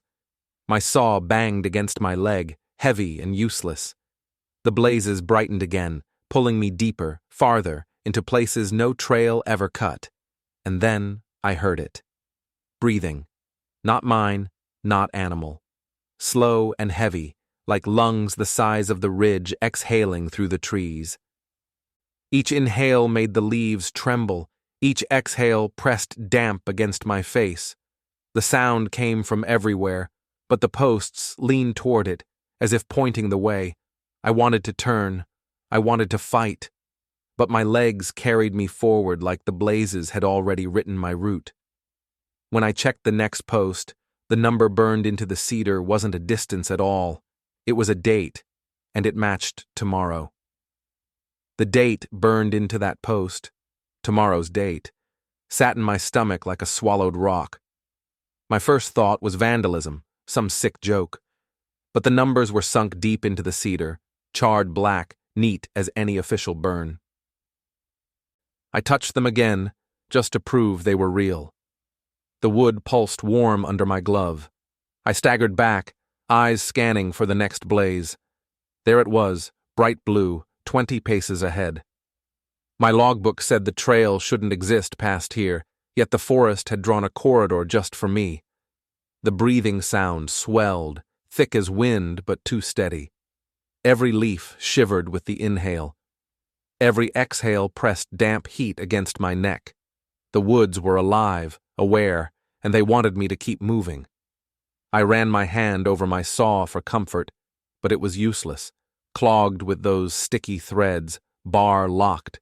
Even my radio felt wrong in my pack, like it hummed faint though it was powered off. I gritted my teeth, muttering, "Just reach the ridge, just reach the truck." I followed the blazes, one after another, perfect spacing, perfect height. Each led me deeper into a hollow I didn't know existed. The ground sloped into a basin where no map showed a basin. The air turned heavy, metallic, like the inside of a mouth. That's when I saw the clearing. Posts ringed the space, dozens of them, all cedar, all carved with numbers. Not mileage, not coordinates, just dates, some decades old, some centuries. And at the far side, one post still smoking, the burn fresh. It bore my full name. Today's date. My knees buckled. I dropped the saw, stumbled toward the post, praying it was some hallucination. The letters were perfect, branded deep. And when I leaned close, the wood exhaled hot against my face. The forest groaned again, louder, almost eager. I bolted for the tree line. My boots pounded dirt, but every direction closed with laurel snapping tight. I turned, crashed through a gap, only to find myself at the same ring of posts again. No matter where I ran, the clearing waited. My breath tore in my throat. I tried my radio, thumb numb on the mic. Static burst loud, then a voice answered, my own voice. Reset post, monitor, it whispered, slow, dragging the last word until it broke into a wet gurgle. I dropped the radio. The forest heaved a long inhale. I felt it pull at me, tugging my chest like it wanted my breath too. The blazes on the trees glowed so bright they lit the clearing like lanterns. And then the ground opened, not like an earthquake, no roar, no shake, just soil softening, yawning, sagging under my boots. I scrambled to the nearest post, clinging as the dirt beneath me sank. The posts leaned inward, closing around me, a cage of cedar. Each one groaned with the weight of 1,000 blazes, every false trail, every reroute the woods had swallowed. And above it all, the breathing turned into words. Not English, not anything human. Just a rumble that pressed straight into my skull, a language of sap and root and rot. I understood only one thing. It was logging me. The posts quivered. The air stank of iron. My name on the fresh cedar burned hotter, letters glowing red. I tried to scream, but the forest exhaled into my mouth, filling me with damp air until my lungs burned. The world narrowed to blazes crawling across trunks, shifting like veins under skin. The last thing I saw before blacking out was a new rectangle of blue paint sliding across the cedar with no hand to guide it. Perfect, fresh, waiting for the next hiker. They'll find the trail clear tomorrow, blazes neat, logs up to date, but I won't be in the system anymore. The forest filed me where it keeps the others.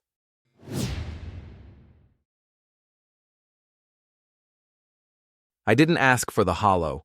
My uncle left it to me in a will scribbled on lined paper, the kind you tear from a spiral so the edges look chewed.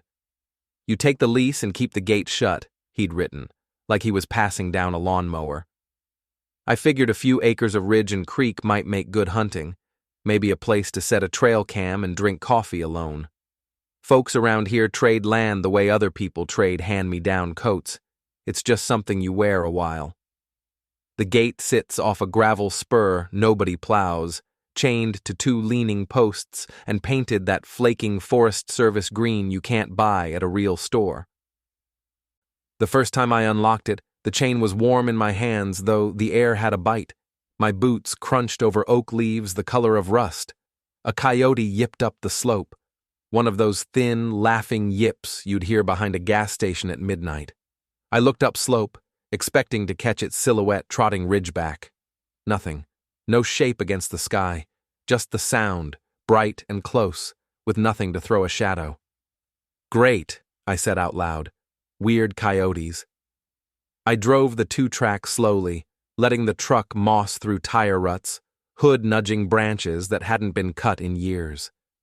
The hollow opened like a cupped hand, steep ridges, a wet bottom with a creek running the color of iced tea, and in the center a little meadow where the grass grew shiny and long, like it had been brushed. Uncle had left a plywood shack near the creek, 4 posts, tin roof, a table somebody once cut meat on, The table still smelled faintly of iron. A rack of rusty hooks hung from a beam. I told myself I'd haul it out come spring. It felt wrong to leave it.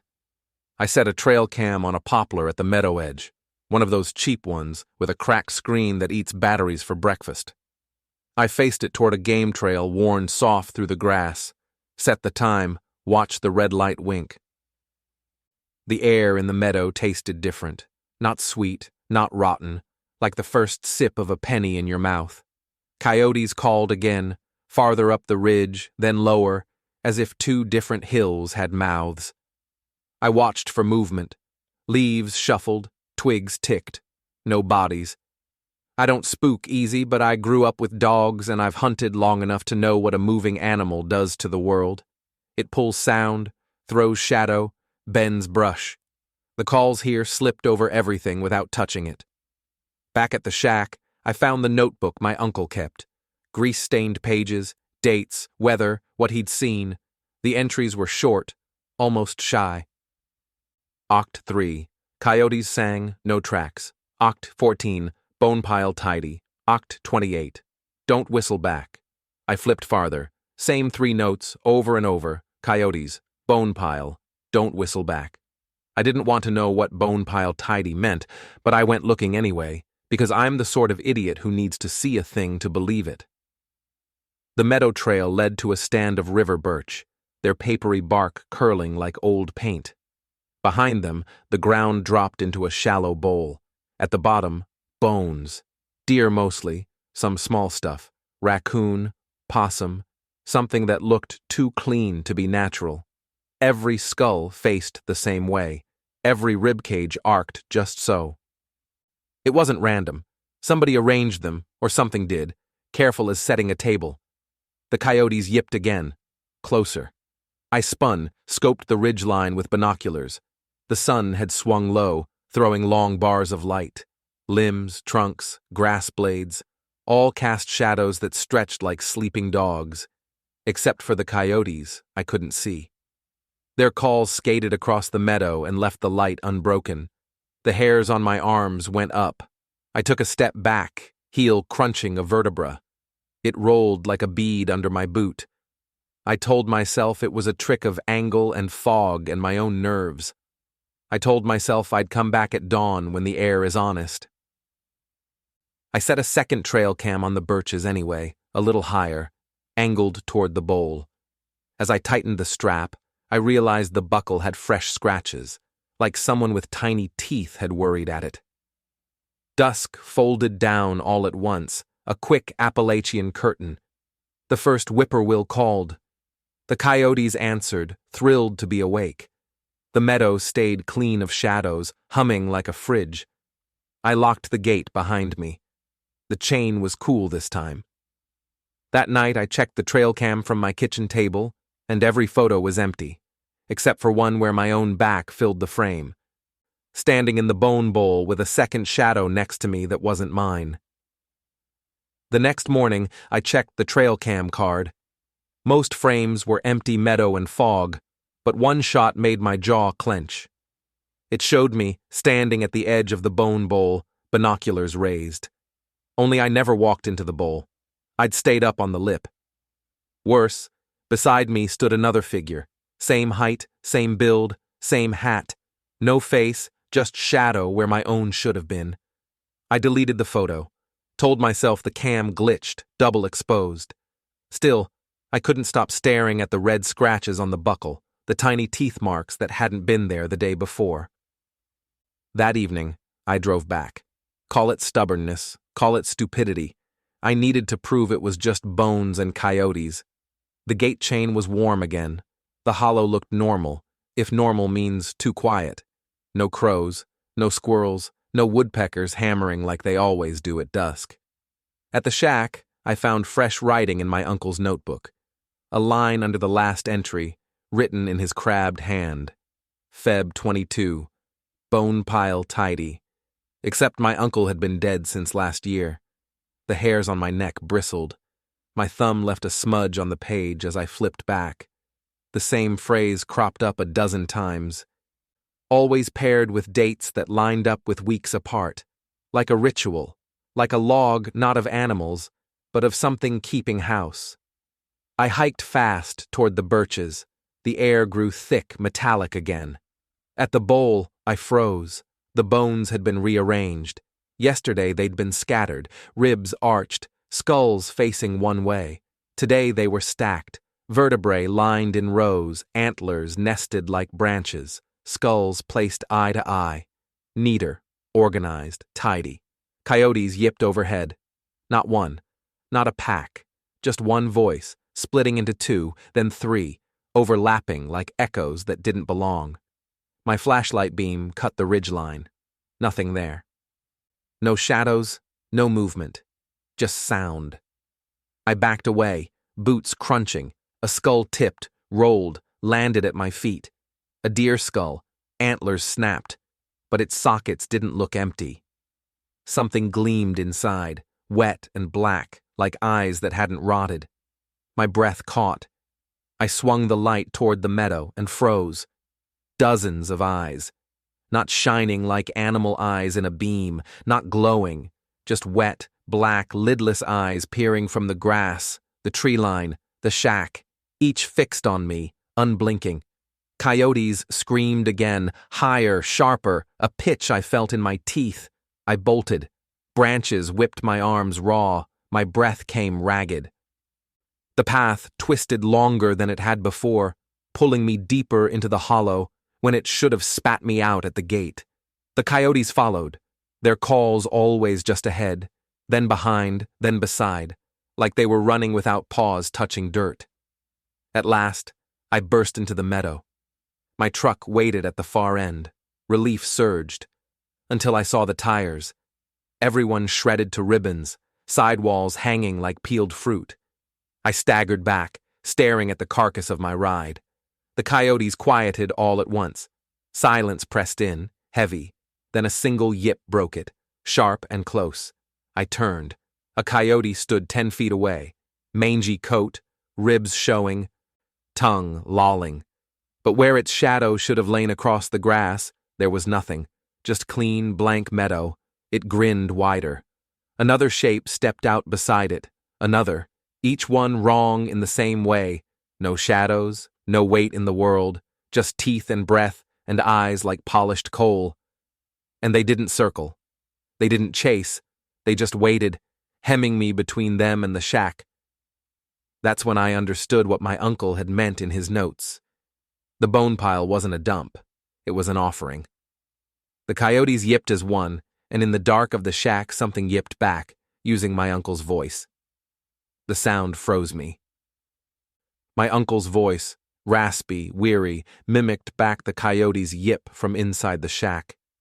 I wanted to believe I misheard, that it was memory, grief in the marrow. But when the shack door creaked open on its rust hinges, the truth sank like a stone. He hadn't left this place at all.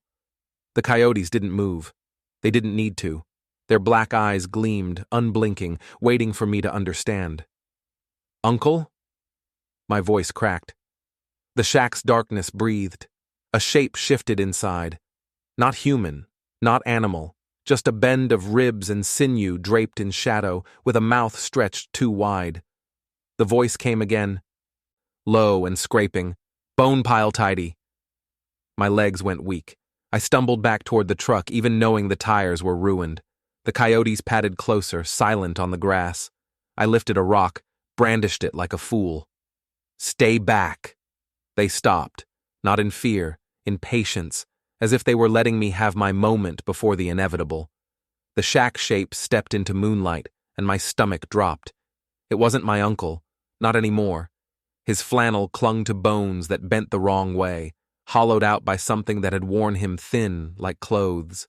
His eyes were gone, sockets stuffed with black leaves, but his jaw still moved, creaking on broken hinges. "Don't whistle back," it said.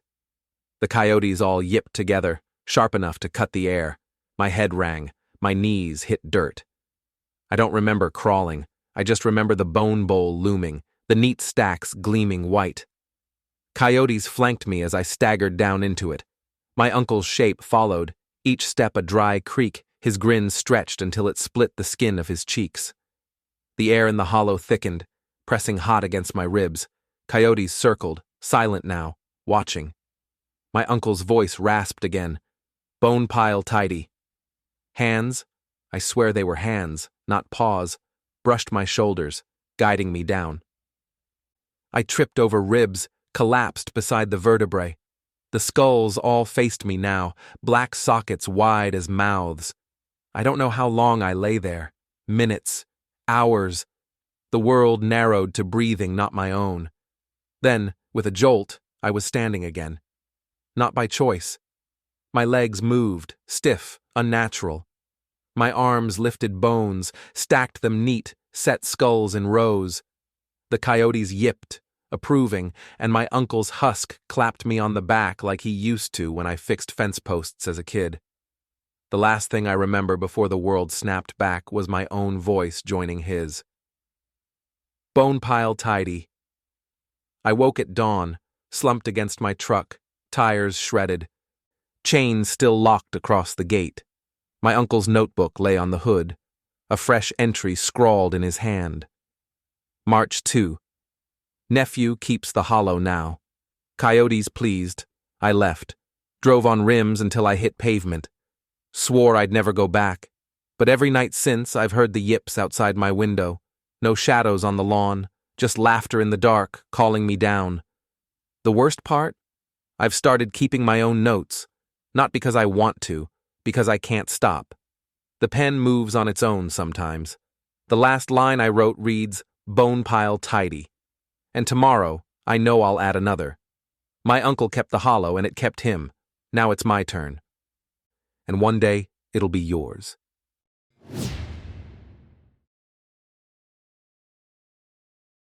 You probably won't believe this, but the weirdest customers aren't the thru-hikers with ultralight toothbrushes and feet like raw meat.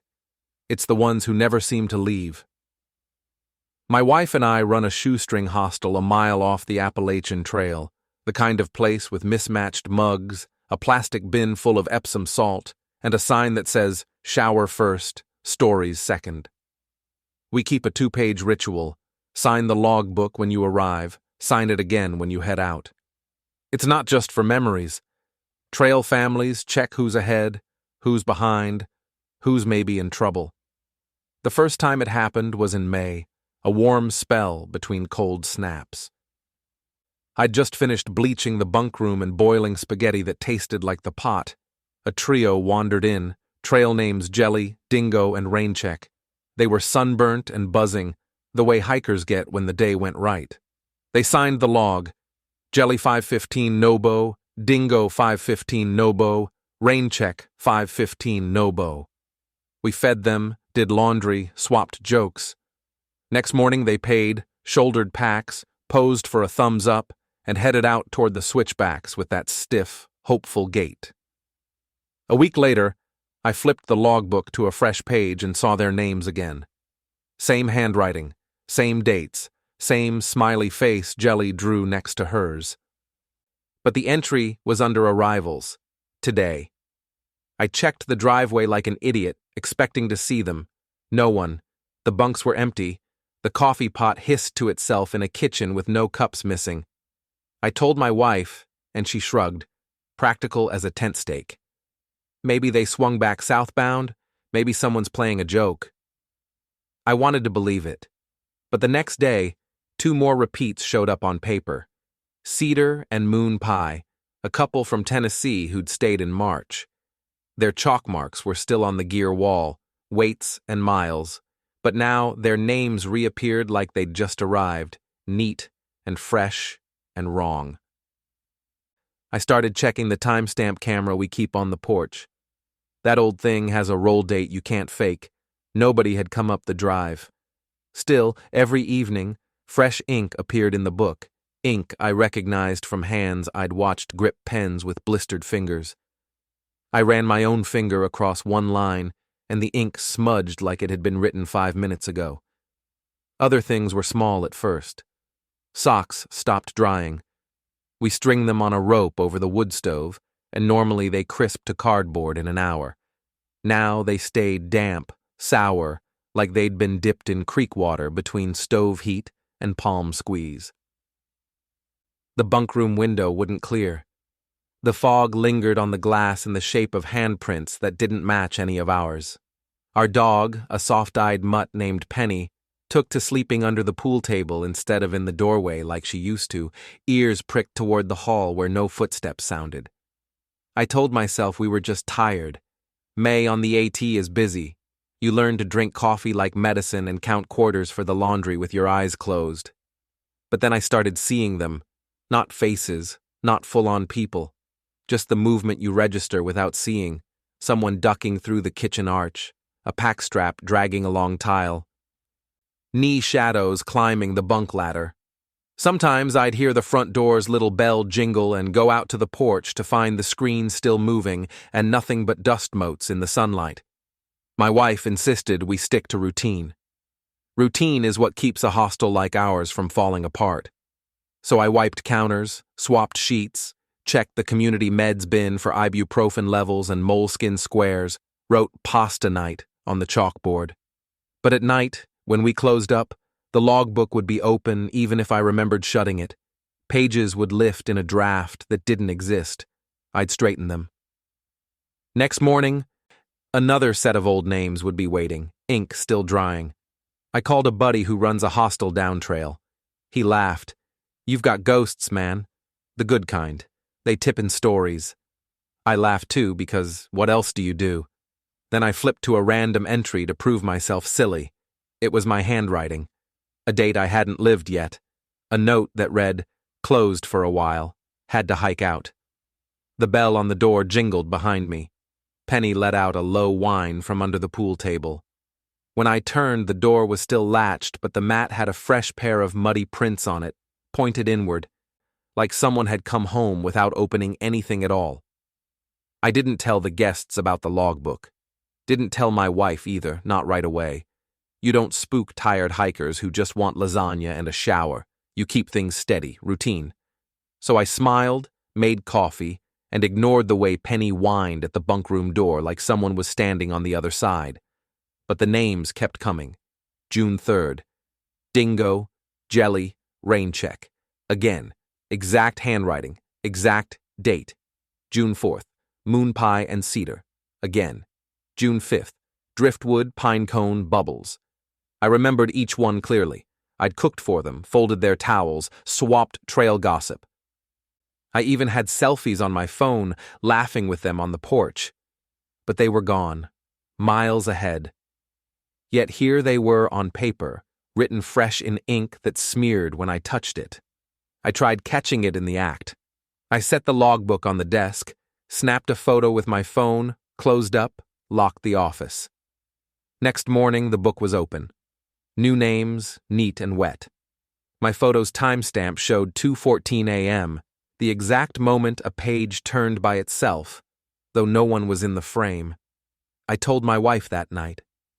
She went quiet, drying her hands on a dish towel until the fabric frayed under her fingers. Then she said, "You've got to burn it." "We can't," I argued. "The book is the trail. It's proof. It's not ours anymore," she whispered. That night, something tapped the upstairs window. Tap, tap, tap, tap. The bunkroom was full, 6 hikers snoring. I crept up with the flashlight. The glass fogged in patches shaped like palms. On the inside, I nearly dropped the light. The bunks looked normal, every hiker out cold. But when I turned, the logbook lay open on the nearest bunk. I hadn't carried it upstairs. The page read, "Penny, 6 to 10. Checked out." My chest went tight. I stumbled back, nearly crushing my flashlight. I ran down to the common room. Penny was under the pool table, tail wagging nervously. Alive. But the ink in the book shone wet. The next morning, I tore out the page. I fed it into the stove. The paper curled, blackened, ash settling into the coals. I felt relief, like closing a wound, until evening. The hikers came in, dropped packs, lined up for showers. When I checked the book, the burned page was back, whole, not a trace of scorch. Only now it had 2 new names below Penny's. Ruth, 610, checked out. Elijah, 610, checked out. I froze. Ruth and Elijah are my kids. They don't live here anymore. They're in college, states away. I called them. Phones rang, no answer. Straight to voicemail. My wife saw me pale and grabbed the book from my hands. She flipped to the next page. Blank. For a moment, I thought we were safe. Then letters bled through, rising like veins. A message instead of names. You will check in, you will check out. Everyone does. That night, the doorbell jingled at 3 a.m. I crept barefoot to the lobby. The porch light glowed weak. The mat was wet, mud streaks pressed deep. Footprints, bare, dozens of them, leading up to the door but not away. The bell jingled again, though the door never opened. I swear I heard voices outside. Jelly's laugh, Cedar's cough, Raincheck's soft drawl. All of them talking at once, muffled, waiting. I pressed my forehead to the glass. Nothing but fog and footprints. When I turned, the logbook was open again, a single line waiting in red ink, though no pen lay nearby. Owner, pending. I slammed the book shut, but when I looked up at the porch light, I saw my own reflection in the glass door, and behind it, a room full of hikers staring back that weren't really there. I didn't sleep after that. My wife tried.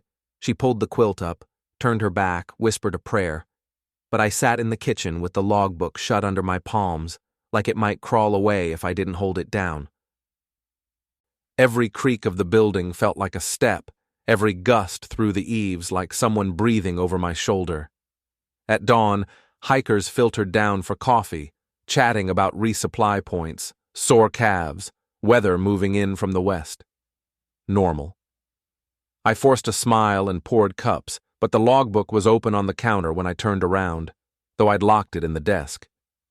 Fresh ink bled across the page, closed for a while.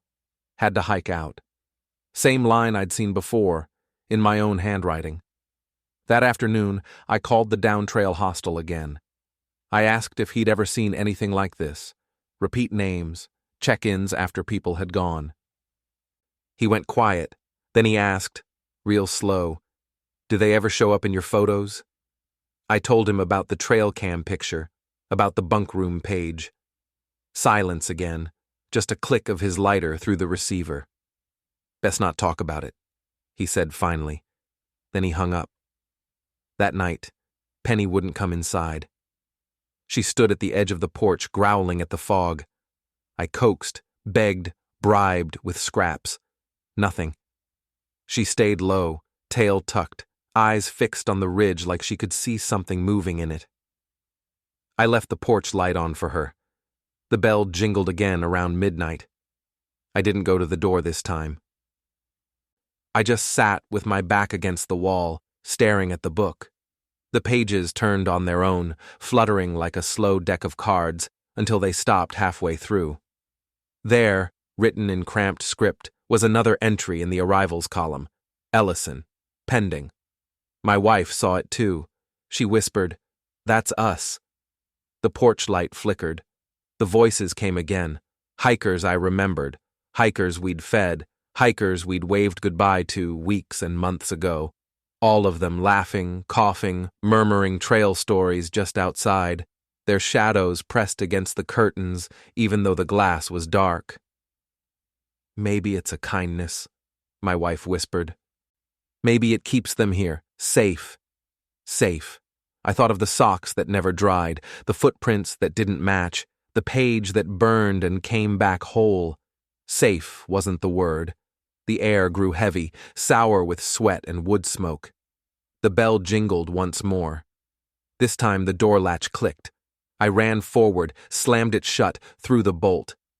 My hands shook. My wife cried quietly at the kitchen table. The logbook lay open in front of her. A new line appeared as we watched, letters curling red. "You can hike out, but you'll check back in." Morning came. Sun cut the fog.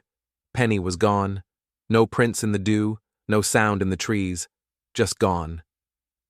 The hikers woke, ate breakfast, shouldered packs. They signed the logbook like nothing was strange. I stood behind the counter, throat tight, watching the ink dry under their names. When the last left, I turned the page. It was blank. For now.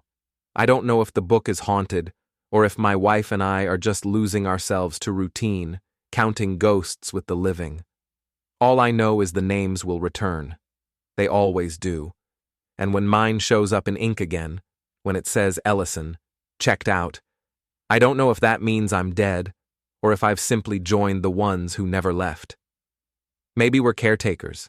Maybe we're prisoners. The book doesn't say which, and I'm too afraid to ask.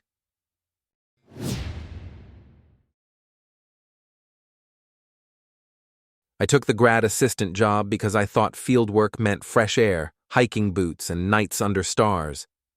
I didn't realize it also meant sleeping in a trailer that smelled like wet plywood, sharing space with a freezer full of roadkill, and logging telemetry data until my eyes blurred.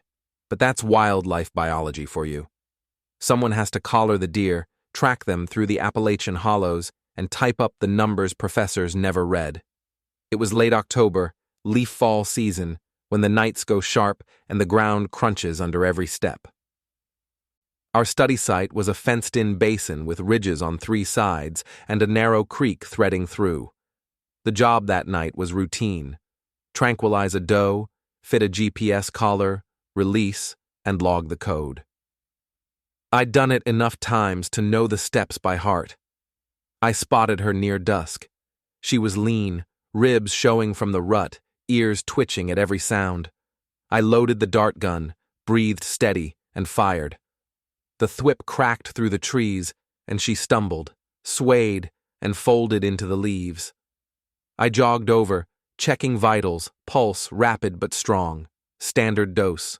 I slid the collar over her neck, Unit 43-17, fresh batteries, blinking red light.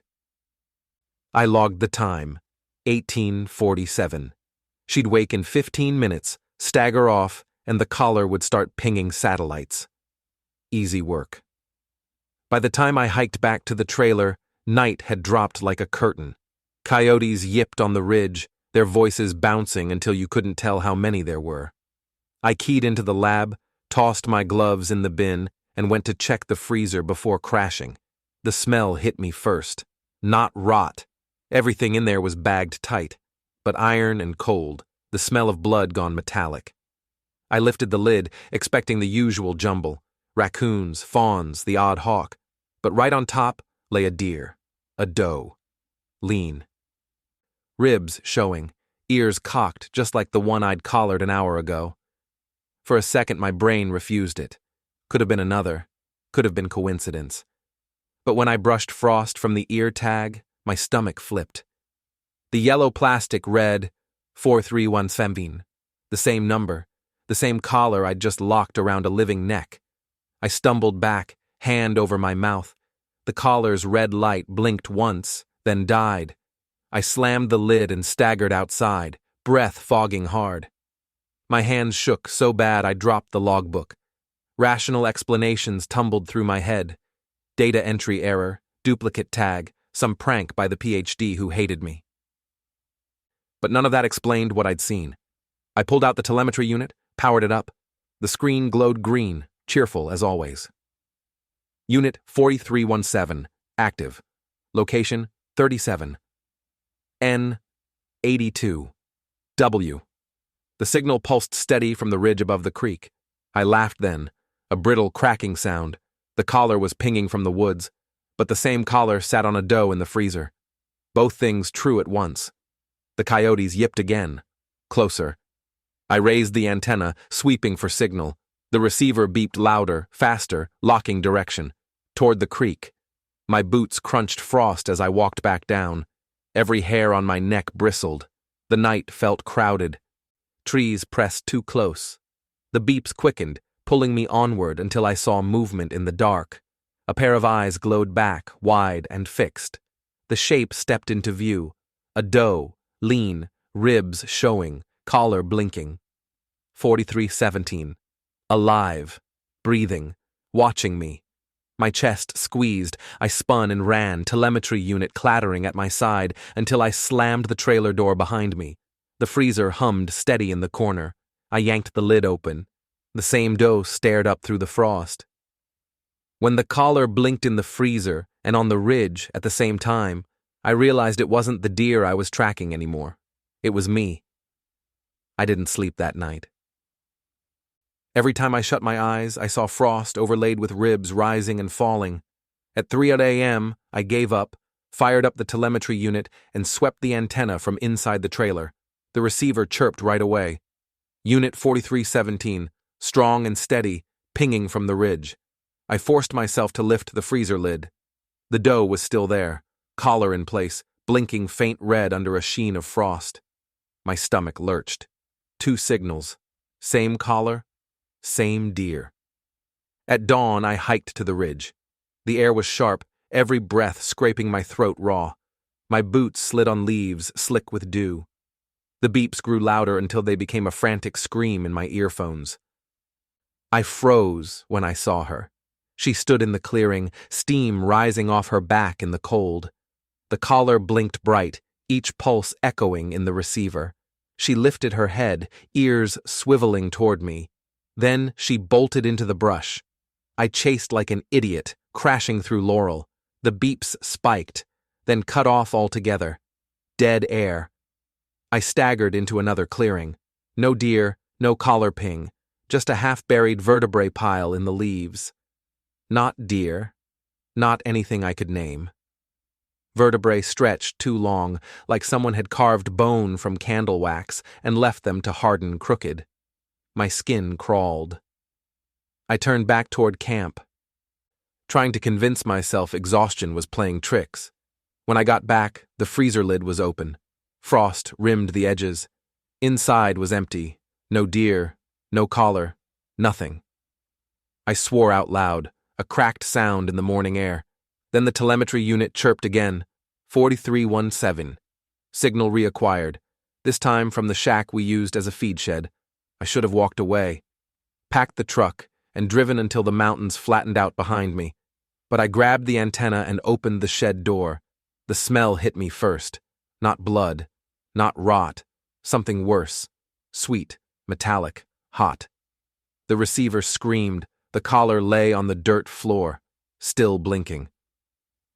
Beside it were hoofprints, dozens, imprinted deep in the packed earth, but wrong. The edges weren't clean. They dragged, smeared, like hooves that melted with every step. The air pressed in on me. My ears popped. I bent down, grabbed the collar with gloved hands. It pulsed hot, not just from batteries, like it had a heartbeat. I dropped it. The collar clicked against stone, and the telemetry unit cut out. The screen went blank. That night, I sat in the trailer, staring at the dead equipment. Every so often, the freezer hummed. The sound grew louder until it drowned out the crickets. Then it would stop, sudden, leaving the room too quiet. Around midnight, I heard hooves on gravel. Slow, deliberate, crunch, crunch. They circled the trailer once, then again. Penny the dog next door went mad, barking, then cut off mid-yelp. I killed the lights, pressed myself flat on the cot, and held my breath. A shadow passed over the window. Long face, thin neck, ears flicking. Steam fogged the glass from the outside. Then silence. At dawn, I found tracks all around the trailer. Hoofprints, smeared and stretched, circling in spirals. In the center lay the collar. 4317. Dead batteries. I left it there. I didn't want it inside anymore. That evening, my phone buzzed with an alert from the tracking software. Unit 4317, active again. Location, inside the trailer. I looked up from the screen and saw frost blooming across the freezer lid, and underneath, something shifted like it was breathing. The frost spread in a lace pattern across the freezer lid, thickening until the metal groaned. I stood rooted to the trailer floor, telemetry unit in one hand, phone in the other, both blinking the same impossible message. Unit 4317, active, right here. The lid shifted with a slow rise and fall, like lungs under a sheet. A sound whispered out, soft, damp, the scrape of ice breaking in a glass of water. I wanted to bolt. Every nerve screamed at me to leave, to burn the trailer down and never look back. But something stronger kept me frozen in place. Curiosity, the ugly kind, the kind that kills. I inched forward, breath clouding. The metal was slick with rime. My gloved hand hovered over the handle, trembling. Then the lid popped an inch, just enough for frost to crack free. A puff of air hissed out, wet and metallic. I yanked it open, empty. No deer, no collar, just frost on the walls and a patch of condensation steaming in the corner. But when I leaned closer, I heard it. Breathing. Slow, steady. Coming from inside the freezer. I slammed it shut, heart pounding, and backed into the cot. The telemetry unit buzzed again. The signal moved. Not in the trailer anymore, outside. North ridge, then west slope, then creek, as if the deer was running circles around me. I wanted to smash the screen, but my phone vibrated with the same alert. Location updates in real time. The collar was alive. I pulled the curtains aside just enough to see. Fog clung low to the meadow. Between the trees, something moved. A shape too tall, too thin, neck bent wrong. It stepped into the clearing, and my breath caught. A doe, lean, ribs showing, collar blinking red. 43-17. Her head lifted, eyes locking on the trailer window, and then her mouth opened. Not to chew, not to bleat, to breathe. A long, shuddering exhale fogged the glass from 20 feet away. The freezer behind me groaned again. I spun, lid rising, frost cracking, both places at once. The signal chirped louder, faster, until it was one long scream. My vision blurred, ears ringing. I dropped the receiver. The collar's ID filled the screen. 43-17, 43-17, 43-17, repeating until numbers swallowed the display.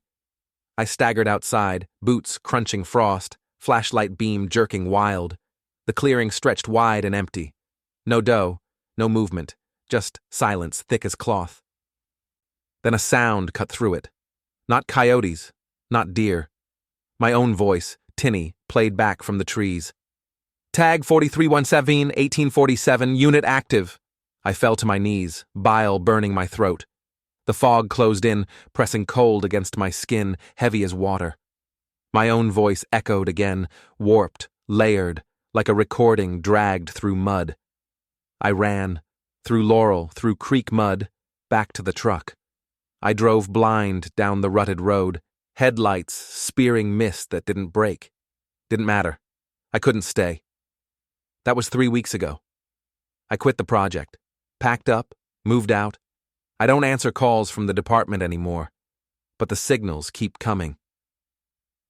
My phone still buzzes at night, Unit 43117, active, moving. Sometimes it pings from the ridge, sometimes from the highway outside my new apartment. Once it pinged from inside my own kitchen. I threw the telemetry unit away. Didn't matter. The alerts don't stop, and sometimes, when the night gets quiet enough, I hear hooves on the floorboards, slow, dragging, leaving no marks. I don't open the freezer anymore, not after the last time, when I found frost curling up the walls and a red light blinking steady in the dark. The collar isn't tracking the deer. It's tracking me, and sooner or later it's going to catch up.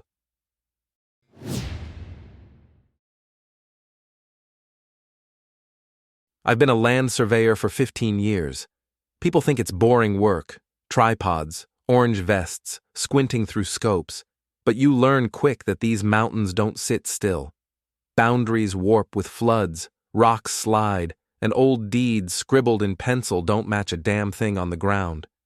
My job is to reconcile all that, hammer down a point, and tell folks where their fences really belong. This job was supposed to be straightforward.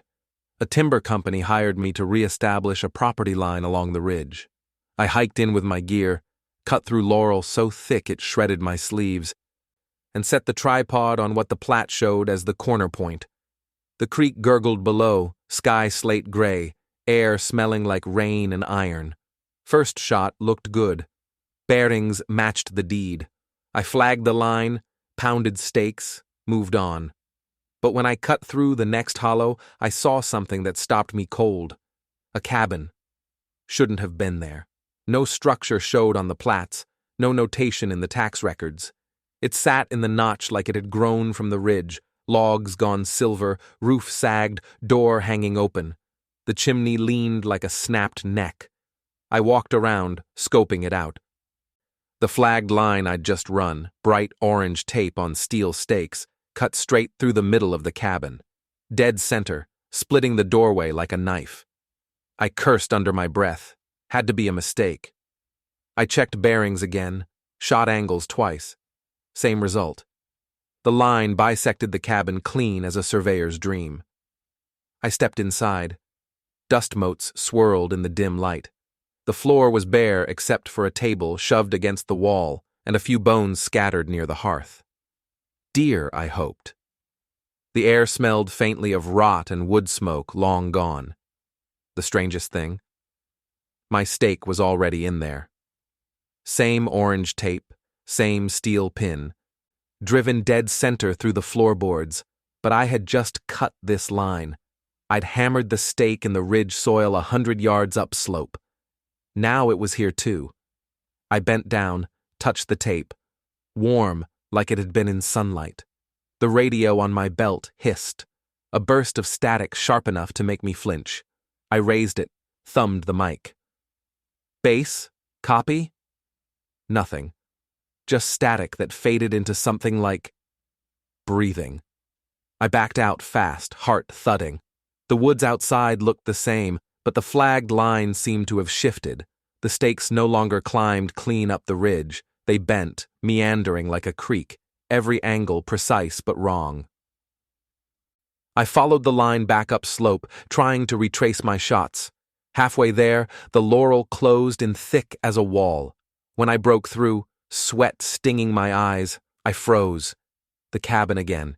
Same tilt, same open door. Only this time my tripod stood in front of it. Legs extended, scope pointed dead at the doorway. I hadn't moved the tripod. I yanked it up, packed my gear, cussed myself hoarse. My notes were solid, my shots exact, and yet the line kept leading me back to the same place. Dusk fell quick. I hiked out fast as I could, but every ridge looked the same. And the flagged tape I thought I'd laid began to crisscross itself like tangled veins. By the time I reached the truck, the sky was black, and my notebook had a fresh page I didn't remember writing. Cabin at station 2+50. Line runs through. Do not return. The handwriting was mine. When I flipped on the headlights, they lit up a cabin at the tree line. The same cabin, and my last stake glowed orange in its doorway. I sat in the cab of my truck longer than I should have, headlights burning holes through fog and brush. The cabin sat there at the tree line, just where my lights hit, timbers sagging, doorway yawning black. I killed the engine. The headlights died, and so did the cabin. Nothing but laurel and shadow where it had been. I told myself exhaustion played tricks. I'd been hiking all day, running bearings, cross-checking deeds. But when I opened my notebook, that extra entry stared back. Cabin at station 2+50. Line runs through. Do not return. The handwriting wasn't just like mine. It was mine. The way I crossed the sevens, the way my F's curl. Except I didn't write it. I left fast, gravel spitting under tires. Drove to the motel 2 towns over. Took a scalding shower, left my gear in the corner and tried to sleep with the TV flickering. At 3 a.m., I woke to the sound of metal tapping. Steady, patient, like someone driving stakes into earth. I sat up, heart pounding. The motel room was dark, except for the blue glow of the alarm clock. The sound went on. Tap, tap, tap. I got up, pulled the curtain. The parking lot was empty. My truck sat alone. But orange tape fluttered in the dark. A fresh stake hammered into the gravel 5 feet from my bumper. I slammed the curtain shut, sat on the bed with my head in my hands. This wasn't some paperwork error. This was something in the line itself, something that wanted me to follow. By dawn, I convinced myself I'd go back, fix the points, prove I wasn't losing it. Surveyors live and die by precision. If I couldn't trust my notes, I had nothing. I hiked back up the ridge. Mist hung low, soaking my boots. My stakes were still in place, bright orange flags snapping in faint wind. But they didn't follow the bearing I'd set. They curled, spiraled, bent back into themselves, geometry gone wrong. And at the center, the cabin waited. This time the door was shut. A stake stood dead center in the doorway, tape fluttering. My tape, my handwriting on the tag. I walked closer, heart in my throat. The logs weren't just weathered. They were burned, charred black. The smell of old smoke hanging heavy. A metal kettle rusted on the stoop, warped with heat. Whoever had lived here hadn't just left. They'd been burned out. I reached for the stake. The door creaked open before I touched it. Inside, my tripod stood where I'd left it yesterday. Scope aimed dead at the hearth. On the hearthstone lay bones. Not deer, human. Long bones charred black, ribs collapsed into ash, and my last stake driven right through them. The radio on my belt hissed alive. Station 2+50, a voice croaked. My voice, distorted, echoing. Line runs through. Do not return. I dropped the radio. It cracked on the floorboards. Static bleeding out like a scream. I bolted out the door, crashing through Laurel, following the ridgeline by instinct. Stakes snapped underfoot, orange flags tearing. The woods closed in tighter, bending wrong angles around me. Every path led back to the cabin. I ran until my lungs burned.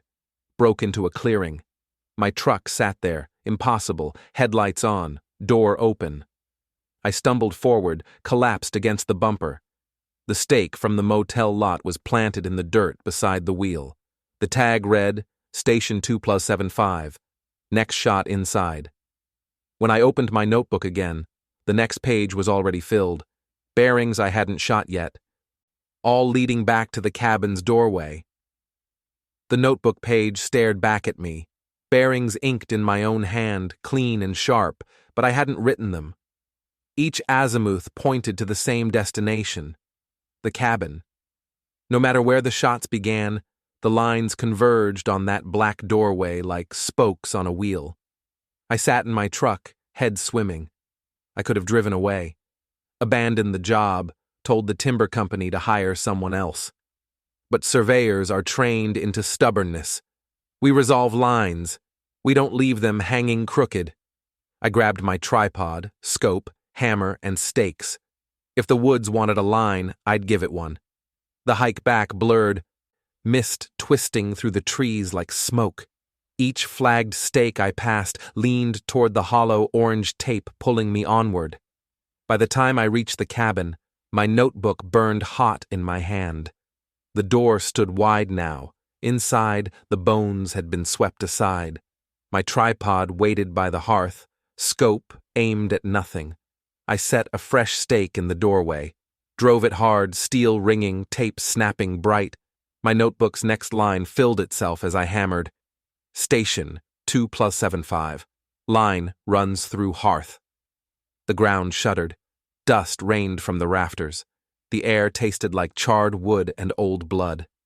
I raised the scope, sighted along the bearing. The crosshairs lined dead on the chimney. I logged it. The numbers etched themselves across the page without me lifting a pen. Another tremor shook the floor. The cabin groaned, timbers straining. My stakes outside snapped upright, one by one, like soldiers at attention. The radio crackled. My voice came through again, but steadier now. Continue the line, finish the shot. I set the next point, hammered it through the hearthstone. Flames hissed from cracks, licking up like a dying fire remembering itself. The walls trembled, the roof sagged, then stiffened. The cabin was waking.